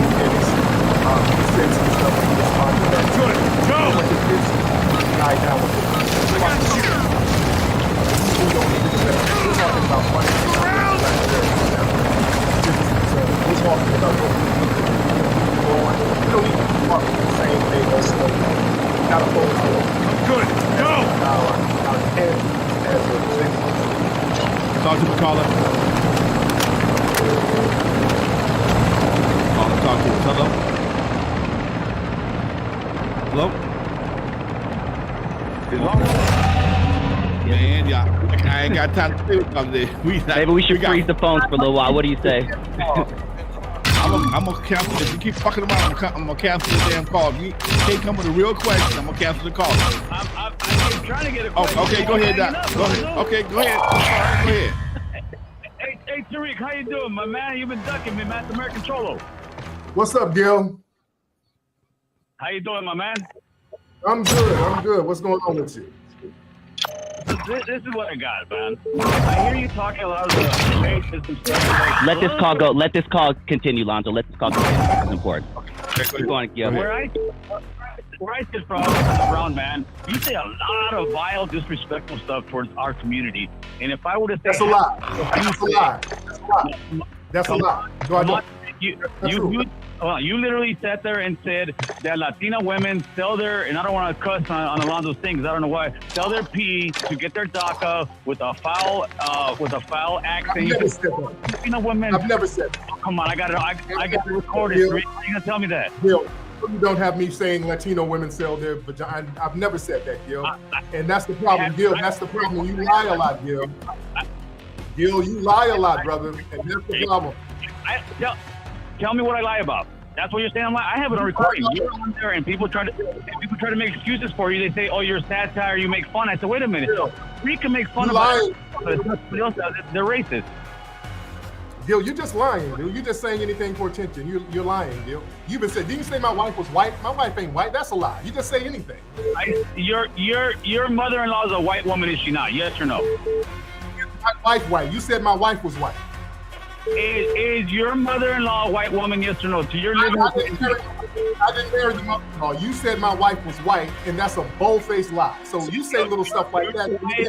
Your wife is half white, Tariq. You're that guy on that drinking juice with the hood about all this black power stuff. And you got a white with mother-in-law. You got Latino. You got Latino in. I mean, family members. You talk kind of crap about Latinos and white, but you live with them, man. No, I don't. I don't live with any white. That's another lie. I don't live with any white people. That's a lie. What you're doing, Bill, what you're doing is deflecting from anti-black. What you're doing is deflecting from your vile anti-black racism. You're an anti-black racist, and you've been vile. So give it to me. Gil, you're an anti-black racist, and you've been getting called out for it. And all of this these are smoke screens, Gil. Listen. Anytime somebody critiques anything with African American, that's the first thing you come up with. A lot of people who don't want to have that discussion come up is you're racist. That's You are, Gil. because I don't agree on certain things. People in your community say you're a racist, Gil. This is not just me. People in the community say the same. Gil, you are an anti-black racist. You don't want black people to get reparations. You hate on black people. You don't want us having Let's talk about that. Let's talk about that. The reparations. To me, why shouldn't we get reparations, Bill? Why shouldn't black people get reparations? Okay, let me answer the question. To me, if it's a company like, let's say, Johnson & Johnson or whatever these billion-dollar companies are that are the ones that were making money off the slaves, I believe they should pay. But me as a taxpayer, I also don't believe that people should come across the border even though they're brown and get free money either. So I do it both ways, my man. I stay in the middle and I don't pick choices just because of my color. I, as a taxpayer, don't want to sit here and say everybody should get money. But you came from, you're an immigrant. You immigrated here and got free stuff that you didn't earn. We're all immigrants, baby. We're all immigrants. You're not native to the No. I am not an immigrant. I do not have any immigrants in my family. No, we're not. I am not an immigrant. There's not one immigrant in my family. None. I'm a foundational Black American. There was no United States until my family. Where are your great grandfather from? You're telling me you can find your whole life all here to the Native Americans? Here. They're from here. We're all immigrants. There is nothing wrong for that. No, we're not. From the Americans. All over the Americas. All right. Somewhere better. No. Thank you, Gil. Gil, much love to you. When are we going to get it in, Tariq? Let me know when we're going to get it in, my man. I want to be there. Yes, indeed. Anytime. But again, I want to get my fathers in, Gil. These circular conversations.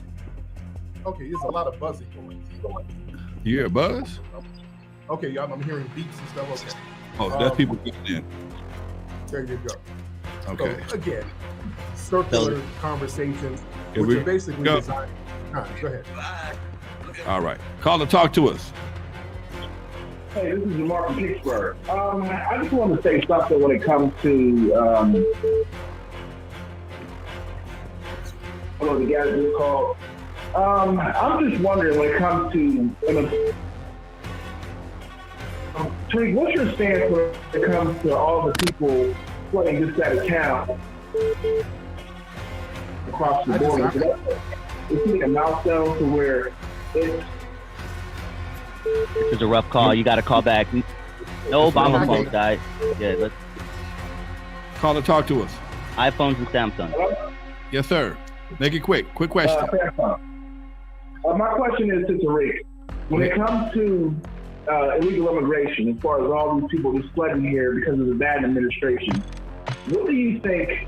Do you think that's going to play a major role when it comes to trying to derail reparations? Because we see them just passing out money to these people as a blank check. All right. I'm just trying to figure out when it comes to like that kind of stuff. Okay, listen offline, Doc. Thank you. Yes, and that's the problem. We have so many people who are allowed to come here, and the purpose of them coming here, being allowed to come here in droves illegally, is to undermine Black people politically. And what happens is they try to get us to buy into a minority coalition saying, well, these are oppressed non-white people that we should rally behind. But as we see, they'll come over here like American Cholo and be a person of color, but still have anti-Black vitriol. So it works against us. And that just doesn't benefit us. Having floods of people immigrating over here to undermine us, that just doesn't benefit us whatsoever. And we're giving all of our taxes and resources to help these other groups, to these DACA programs. But when we say we want reparations, these same people that we help get over here are the ones telling us what we shouldn't get. All right, new caller. They're looking out, Kevin C, for that 75 pounds. Hello, caller. Caller, go for it. Yo, shout out to the F.B.A. D1 family. All right. Keep them coming. Keep them coming. Welcome to Al New caller. Someone wanted to know why do you... go ahead. Keep going. Yeah, keep going. To gain access New caller, talk to me. Enemy threat is high, so Hi, expect how are contact. you? Fine, dear. Can you hear me? Yes, ma'am. I just want to ask the brother if why what is the purpose of writing that middle school and high school girls, when you look at them at that age, that you can tell that they're going to be potential whores? All right. Nobody's. Take He the wrote answer that off. in the art of macking. In the art of macking. No, I didn't. You're alive.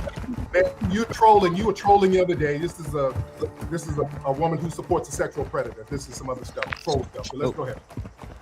All right, I'm about ready to cut this line. Yeah, off. let's cut the phones. Fuck the phones. We got. Yeah, let's have a conversation amongst three men. I'm gonna take one more call. We're gonna wrap for it. Last call. Talk to me. Hello.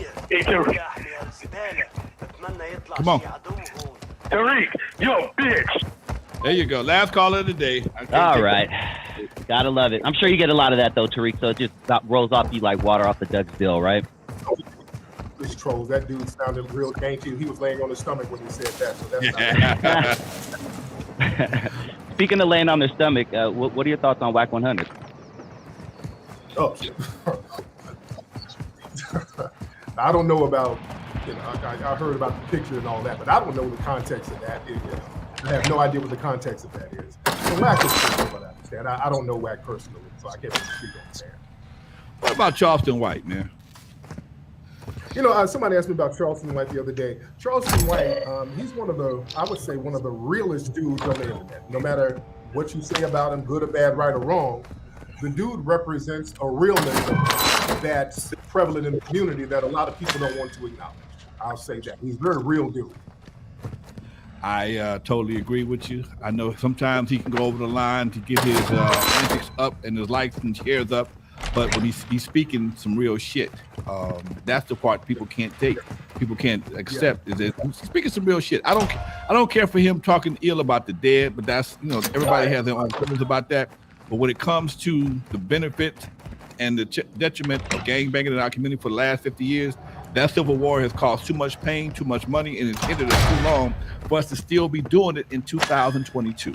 That's my personal opinion, and I totally agree when it comes to that part. I totally agree with Charleston White. Yes, indeed. Yeah. Can you explain why you decided to stop appearing on live TV? No, I still go on live TV every now and then. I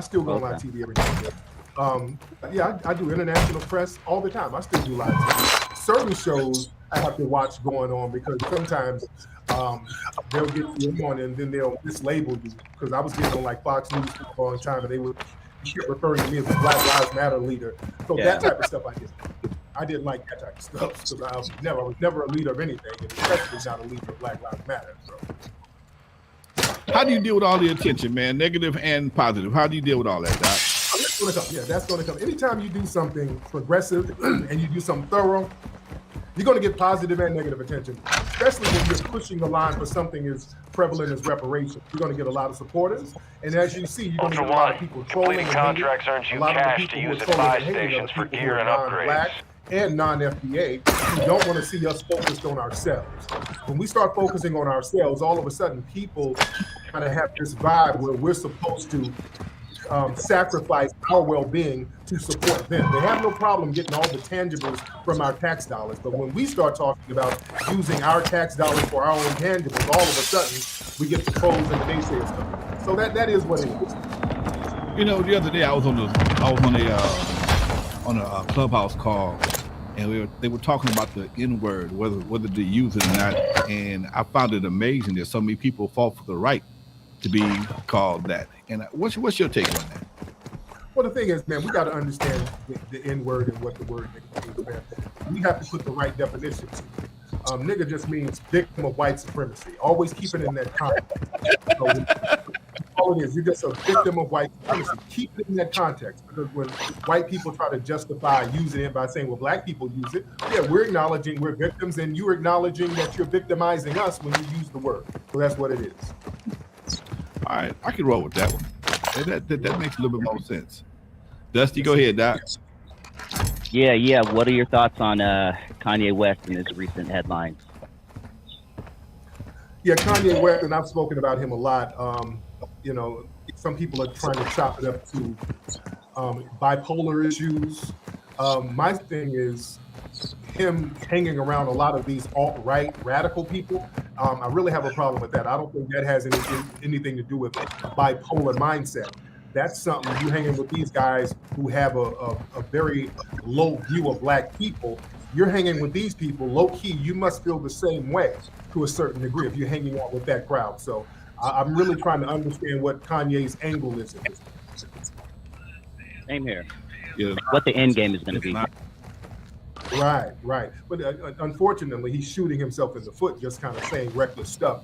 When you're in a position that he's in, when you're in that billionaires club to a certain degree, you don't have to blurt out everything that pops in your mind, man. You got to really be tactful with the way you move. We got to learn as black people how to be strategic, how to play real chess moves, and how to be tactful.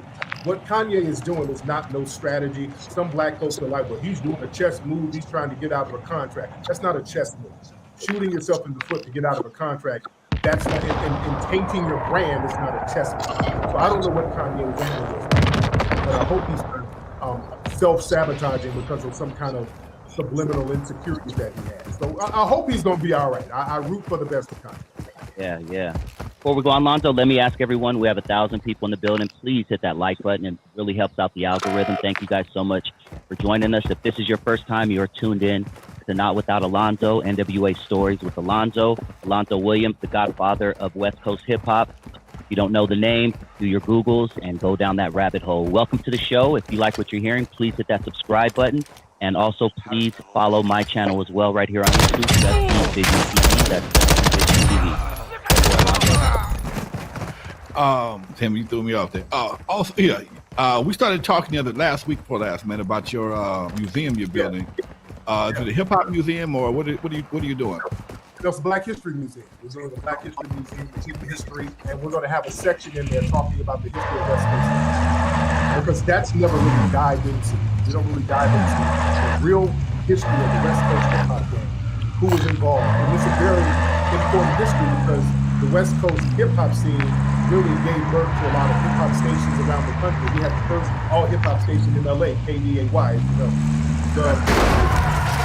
The parties that we see now, those EDM parties with the lights and all that started with you guys in the Uncle Dan song. You guys are the parties where thousands of people showing up. That started right here in Los Angeles. But you have to put all that in context to teach the world again. Right. And it's amazing, man. And here's something, Tariq, this is where me and Charleston White come together to have a serious agreement. Before gangbanging became the national pastime here in LA, we were able to do that because we were able to put thousands of kids. I was telling somebody the other day about my parties at the Queen Mary. I'd put 2,000 or 3,000 people at the Queen Mary and bring half of them back to Eve after dark, stuff Eve after dark till 6 o'clock in the morning, and nobody died. And in the late 80s, late 90s, when the gangbanging became national pastime, Meanwhile, everything that we did, other people are able to take advantage of and take a killing on it because they can put 5, 6, 7, have a DJ, nothing but a DJ making $100,000 a show. Meanwhile, we can't get a room to So it's amazing how we laid the groundwork for so much, but don't get no credit for it. Yeah. So that's why it's important to know the history and just to teach us this is what we've created, and look at what other people have done with it and taken and flipped it and made it something positive. We could go back to it. There's something positive going on. We don't have to sabotage. We don't have to bring in some of that old custom that doesn't really work. Just hating on cats and trying to sabotage them just for the sake of sabotaging. And that's what started to happen at some of these parties, at the skating ring, the jams you guys were having. There's just too many of these conflicts that were just non-constructive and just not needed. It was just some unusual nonsense happening that shouldn't have happened, and it messed the game up out here. And we could have all been balling out here, and we could have taken control of a lot of stuff. And you could have had a lot of that stuff still going. And at one point out here in California, man, especially in LA, you could even put concerts going out here in LA, especially a rap show. You did? Right. Not so bad. People would have to go out there to Orange County, Inland Empire. You understand? So it got that bad out here. And we had all of this talent out here, but all of the knucklehead stuff, it dissipated the progress of it. So we have to learn how to check the negativity so that we who try to do positive things in the community, we're not sabotaged. Thank you, sir. Because one thing that's absolutely positively sure, we don't own the venues, we don't own the insurance companies. If they say that if they say we don't fly, we don't fly. That's right. That's right. You know, I remember one time as a young naive promoter, I called to try and book the forum for a rap event. I'm just calling to see what the possibilities was. And the normal price was one thing. I told her it was a rap show. She told me I had to have this, and this, and everything double. Security. And basically what they do is they get you out by overcharging. You got to have so much security. Your insurance policy goes from maybe $1 million to $2 or $3 million. You can't get that. You can't get that. So they don't tell you no. They just price you out the range by the time you get through. Especially at that time, your ticket was going to be $100. But nobody paid $100 for tickets back in the 90s. That was a scalper's price. That was scalper's fees. Now they common practice. Yes, indeed. Now, when you start doing, when you were doing doodles, when you started doing doodles, what year did you do doodles, Lonzo? 1985, 86. Was Mr. Williams, Deuce Williams, still owning it then? Did he own the building? When I got there, Mr. Williams was still there. Okay. When did Mr. Williams die? He died in 1989, I believe. Because I was on the road. I left Doodles, went on the road for a while, and I came back. He had passed. So I think about 89, maybe 88, 89. Yeah. Now, for those who don't know, and this is why we got to understand, Mr. Williams was like business owner. He was papered up. I don't know where Mr. Williams got all the money.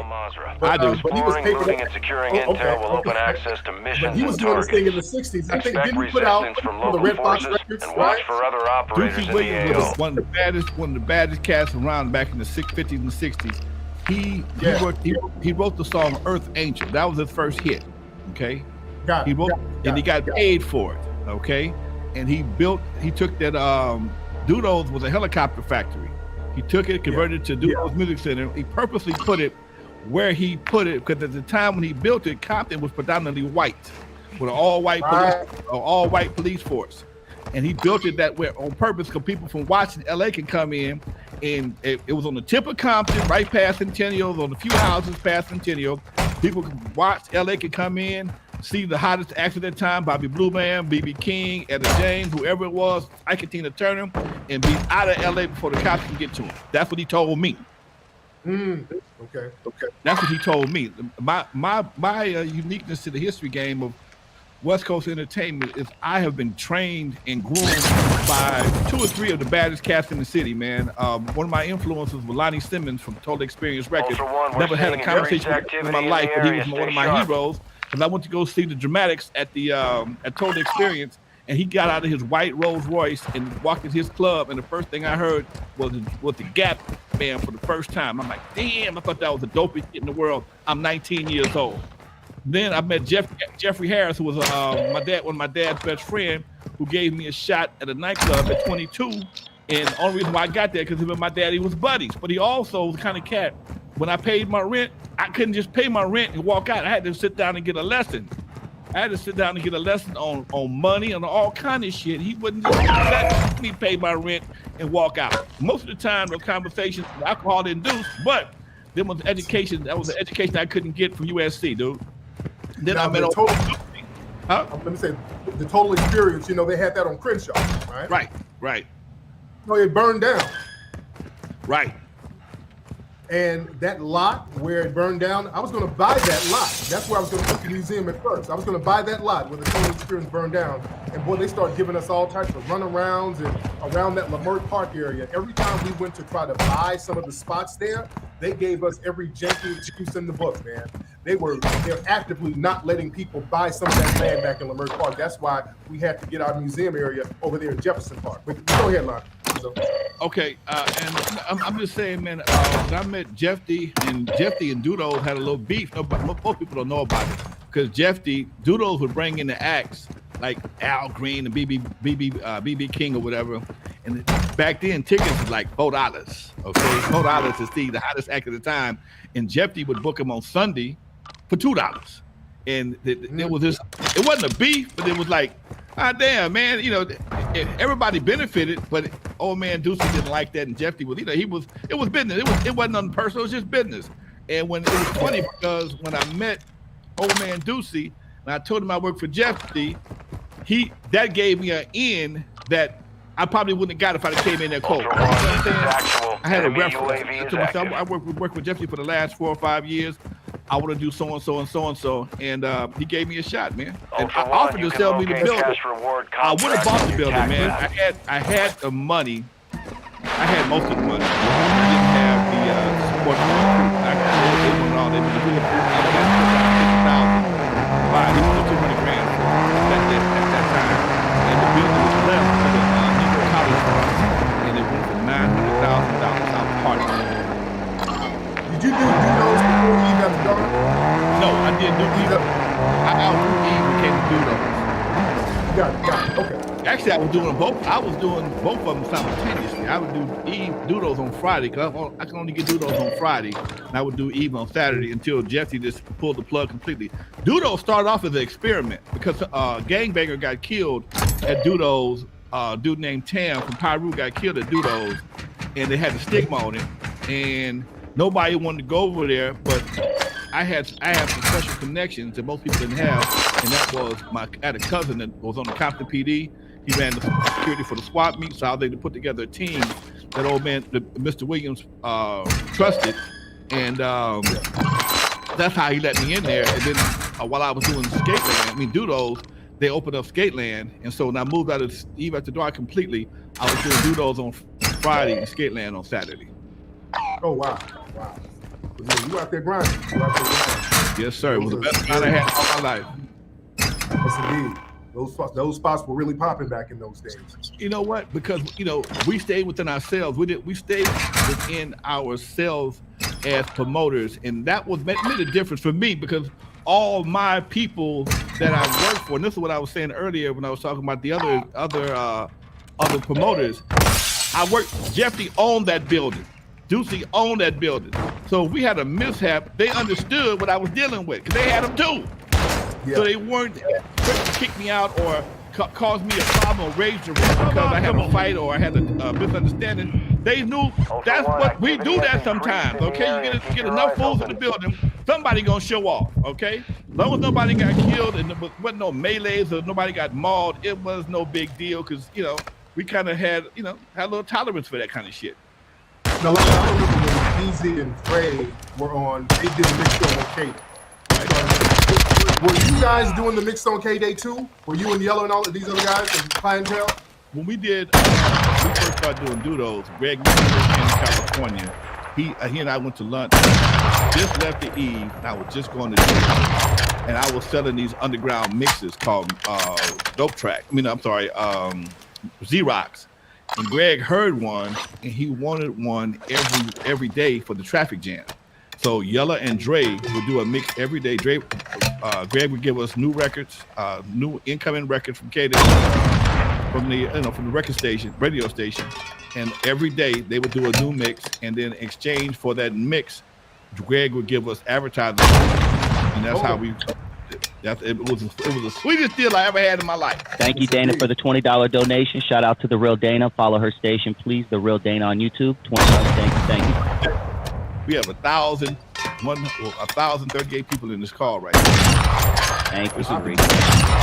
This is one of the biggest ones we've ever had. Much love, folks. If this is your first time coming to the show, please like, share, and follow, folks. Please, I appreciate it. I'm trying to get next week's show. I got a confirmation from Easy E's bodyguard, Animal. If you watched the Mike Klein show a few weeks ago, he spoke about Animal. Animal was Easy E's right-hand bodyguard. He'll be here next week, folks. I already got the confirmation, and he'll be here. So if you want to hear another hot show, check us out next Tuesday. Me and Dusty will be interviewing Animal, who was Easy's main bodyguard, right next to Mike Klein. Thank was you. Animal Thank that Samoan? Big pardon? Was Animal that big Samoan dude? No, Animal was a brother. He had two big Samoans, John and Jake. They were Samoan dude. Yeah. Okay. I'll throw those guys. They don't do interviews. I can't find them nowhere. They say they're longshoremen down in Long Beach, but I haven't talked to them. But we were pretty tight as well. All this, his whole crew. And this is the part people forget. People don't know. When Easy, after he made his money, he would still come to my house and hang out. And he bring these guys with him. That's why they know me. They come to my house and hang out with Easy. I mean, Yellow was doing porno back in the studio. And this was the place to be. You know, you got a bunch of naked girls running around here. And I ain't gonna tell nobody I ain't say what nobody did or what nobody didn't do, but it was fun to be around here back in the day. And these guys would come by and hang out. Oh, wow. That's what's up. Walls could talk, man. If walls could talk. Hey, Tariq, thank you. Before we let you go, I would love to ask you to give some advice to people out there, you know, future filmmakers, future documentarians, future content creators. You know, just give them some advice on, you know, how you made it to where you are today. Yeah, great question, man. Look, if you guys want to get into documentary filmmaking, you have to be really passionate about filming. You got to have knowledge, level of next level, and also surround yourself around other people with the same level of knowledge. Also, my thing is always get to the point. Don't put your ego on it. A lot of times people want to make films so they can highlight themselves, and people can see that's like a vanity project. You don't want to do that. Focus on the knowledge. With my films, I make sure that everybody outshines me in my own films. I want you to outshine.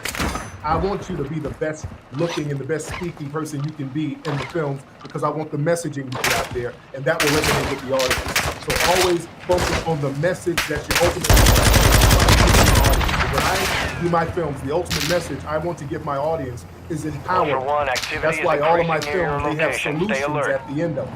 When you watch this film, this is what you should do with the knowledge that you just absorbed. Do this in your community. Do that in your home. Do this in the corporate structure. Always utilize solutions with whatever knowledge that you get. You have any more projects coming up? Yes, indeed. I have a streaming site called F.B.A. Stream that's going to be released next month. We have a brand new movie, a documentary film called American Maroon. That's going to be released in February. The Hidden History Museum out here in Jefferson Park. We're getting that together now. We're going to have a soft opening in February. That's going to be phenomenal. We got too much stuff going on. And by the way, we got a holiday, Foundation of Black American holiday that's happening next week called the Ruffus Sesame. That's the first holiday that is Foundation of Black American themed. We're going to start celebrating that on December 24th. So we're doing a lot of things. So I'm always doing stuff and getting stuff going on and trying to empower the community. Fantastic. Love it, man. Love it. Nah, man, just thank you so much once again for joining the show and also bringing your audience as well. This is the highest viewed show or live show we've had. And I would also like to ask you, maybe because I'm all about advice and kind of ended on a positive note, you know, we've had a lot of unfortunate situations with rappers, you know, getting robbed, shot, killed, you know, whatever the case may be. Can you talk to me about your thoughts on that, and also maybe give them some advice? Young guys out there flaunting and flashing their money. Yeah, I was down in Atlanta talking about this. I was saying when we get to another level, a certain level, we can't hang out with the same crowds we hung out with when we didn't have our bag up. Unfortunately, that's the case, because a lot of people, when you're up, everybody's not a fan. Everybody's not waving a pom-pom. Some people are waving guns. Some people are praying for your downfall. So you just have to be cognizant of that. That's a part of reality. So you got to watch your surroundings and understand you don't really hang around people who don't have anything to lose. So we got to be cognizant of that. And also, we have to protect our people, man. When we see our people doing positive things, we don't let our people get in a situation where they're vulnerable and somebody can clap at them. Let's protect our people. We have a very bad problem with protecting people in the community who's doing good, who has done good, or influential people. That's why me and Lonzo was talking like last week, and I was telling Lonzo I want to feature him in the museum because Lonzo doesn't get enough credit. I want everybody to follow Lonzo. Lonzo was extremely instrumental in the West Coast hip hop game, and by proxy, the hip hop game in general. This brother was right there, boots on the ground, grassroots. He was the glue of West Coast hip hop. And I'm not saying this because this brother's here. This brother's name, if you look at early hip hop, his name was all over the place. So we have to give our brother his flowers while he's here. I don't like this thing, but we're giving props to all of these other people who come years later and don't give props to the foundation. So our good brother Lonzo is a true to the game founder of West Coast hip hop, and we got to give our brother his shine and his flowers while he's here. Appreciate it, really do, guys. In fact, I've been sharing the video earlier today on YouTube where Q was promoting his Mount Westmore project with an E40 and Too Short. And if you see the video, way in the morning, last 58 seconds, Q gives me a huge shout out, and I appreciate that, Q. That's love. That's real love. Yep. Folks, we got about 30 seconds left in the show. Dusty, how we gonna take it out, baby? This is the biggest show we've ever had, folks. Thank you all for tuning in. Everybody that dropped up in the chat room, much love to you. Yeah. Thank you guys so much. And if Tariq has to go, Alonzo, I'm not opposed to continuing a little bit and talking and keep it going. It's up to you, man. I'm good tonight. I already ate dinner, so I'm great. But once again, Tariq and Rashid, I want to thank you so much for coming on the platform and once again being a positive image for young black out there. Thank you very much. Appreciate it. Have a good day, guys. Y'all be good, man. Thank you. Man, Lonzo, that's one for the record, bro. That's one for the records right there. We had 1,900, almost 1,100 people today, man. I'm gonna tell you right now, Lonzo, it was funny because a good friend of mine who also has a big following on YouTube texted me during the show, and she said, "How did you get on the show?" And she was like, "Connection fast. How much did you pay him?" Oh, Lonzo has a good relationship with him. And tell everybody about how important it is to just keep a good relationship and not burn bridges. You know, man, I don't do petty arguments. I don't do a lot of shit that people that do on the internet. It don't pay. You know, me and Tariq hadn't talked in a while. I saw him on the internet, but he was doing his history project, and I hit him up, told him, "Hey, man, if you're going to do a history project on LA Entertainment, you got to call me, because if not," and he don't know my whole history. He don't know, but once I got to talking and I explained to him who I am and what I've done, he did his own research, and he came to the conclusion